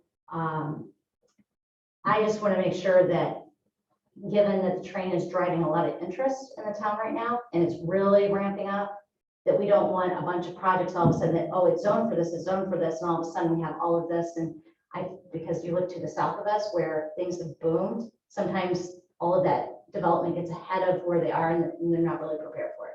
So We want to look at density on a different area Yes. just to make sure that's the right direction. Yeah. And we might want to head in that direction, but at least we can kind of discuss and look at it. And also to make sure, I think it's wise, because of the volume nature of CD 4A and B, if we can just have a better review of that, just make sure we know what we're talking about in those areas. yeah, I'd love, so a work study in between would be probably the idea. Yeah. And what if the schools and everything else can't handle a higher density? We could be in trouble here. and not be able to do anything about it. I would have never guessed 5 years ago that the Indiana building boom was gonna happen the way it's been happening right now. Right. Is, Mr. Whitman, is this a planning commission thing for an ordinance change? It is. It is? It would be, yeah, it'd be a zoning text amendment, so it would go to the plan commission for a recommendation to the council. Council. And what, councilwoman, which ordinances am I having to read? It's 1788. It's 17. 450 page, 56 pages, so we might want to start when you get home. No, I'm not. What page is this on? Just go back to the right page. So I've done this before. All that other stuff is pictures of that Tom did.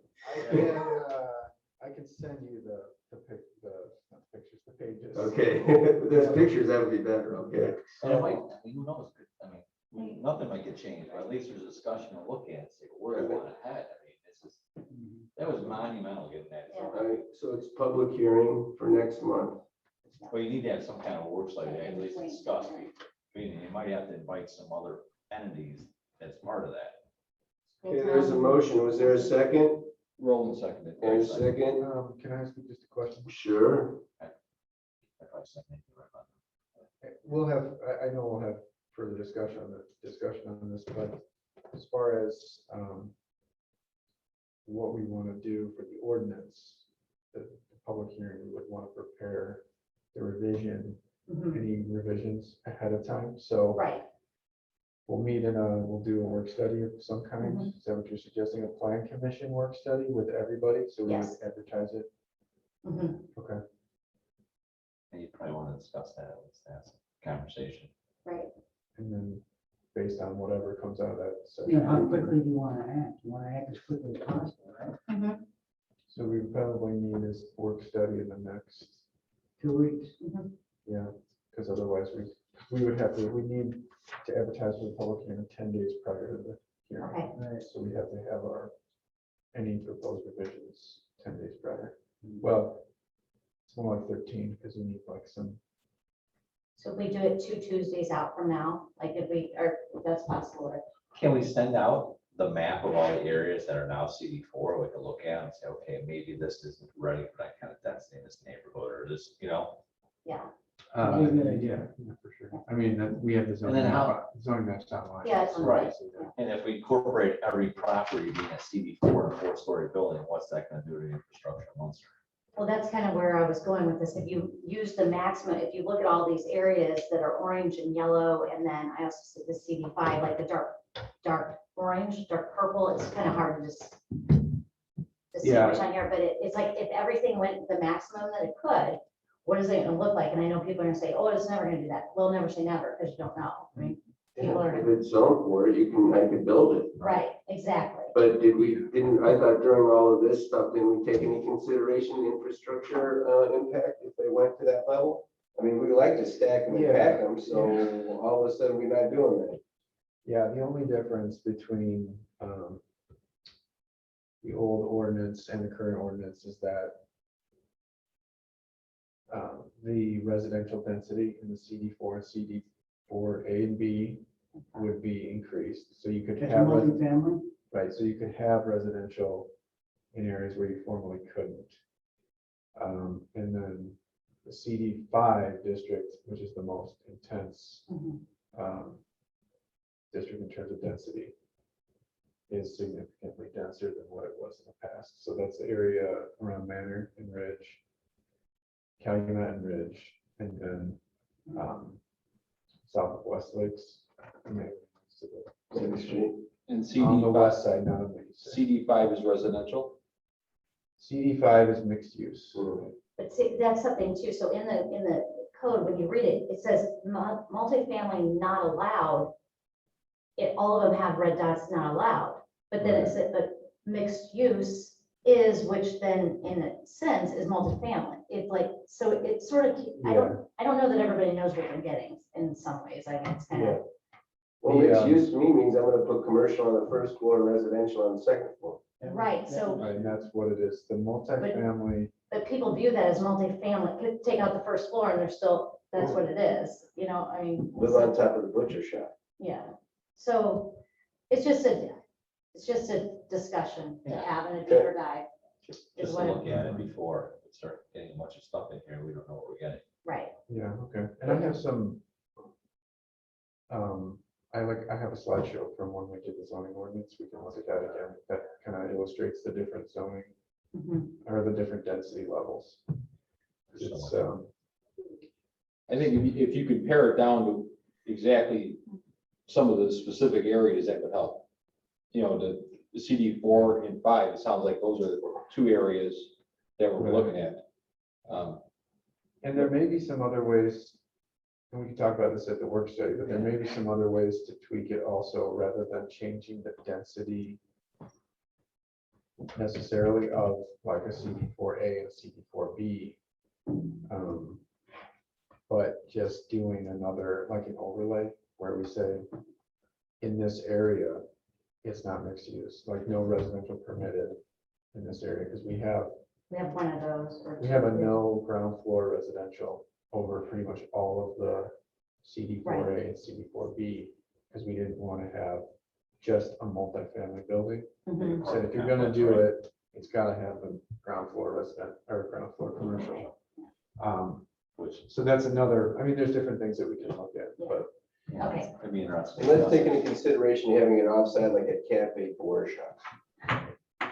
With the town picking up dinner.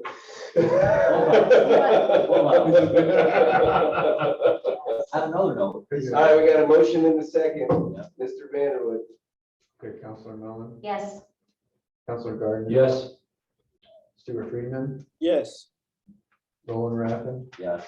Chairman Baker. Yes. If we're still in other business, is there a way with all our prohibited uses that we have with, some, you know, cigarette places, gas stations? It's time to think about adding hotels to that thing. Munster does not need another hotel after this hotel. I don't think a hotel is, I think a hotel is a conditional use. Is it? I have to double check, because we had this conversation. is. I just want to make sure that it is. I don't think it can't go, well, there's like, we'll have to look at the. The last thing we need is a big hotel in the town of 20,000. Yeah, for whatever reason, everybody wants it. I think I'll just point out one thing. Yeah. All the hotels in town are in planned unit developments Yes. that were specifically approved by the town council. So none of the hotels just happen to us. We're not gonna get a windmill. Yeah. Like from, I saw hotels change Lansing real quick. yeah. Okay. Meeting's over. Can no, I make we a have to do motion to adjourn the meeting? Yeah. Sure. Next meeting is August 10th, 2021. Motion has been made to adjourn. Is there a second? Mr. Vanderwood, you have to have a roll call vote. We do. Counselor Mellon, Yes. Counselor Gardner, Yes. Stuart Friedman, Yes. Roland Raffin. Oh yeah, Roland. Yes. Yes. Chairman Baker. No. You want to stick around? Motion carries 4-1. Oh my gosh, we've almost been here 4 hours. Boy. All right, good night all, thank you. Anything about that BZA beyond, I mean, or is that just the agenda? Was Gosh. it? Did you have to stack and pack that agenda? I have to say, I would have gone the opposite. I would have, no on the gas station, yes on the smoothie, but that's just me. But I don't have a vote. Yeah.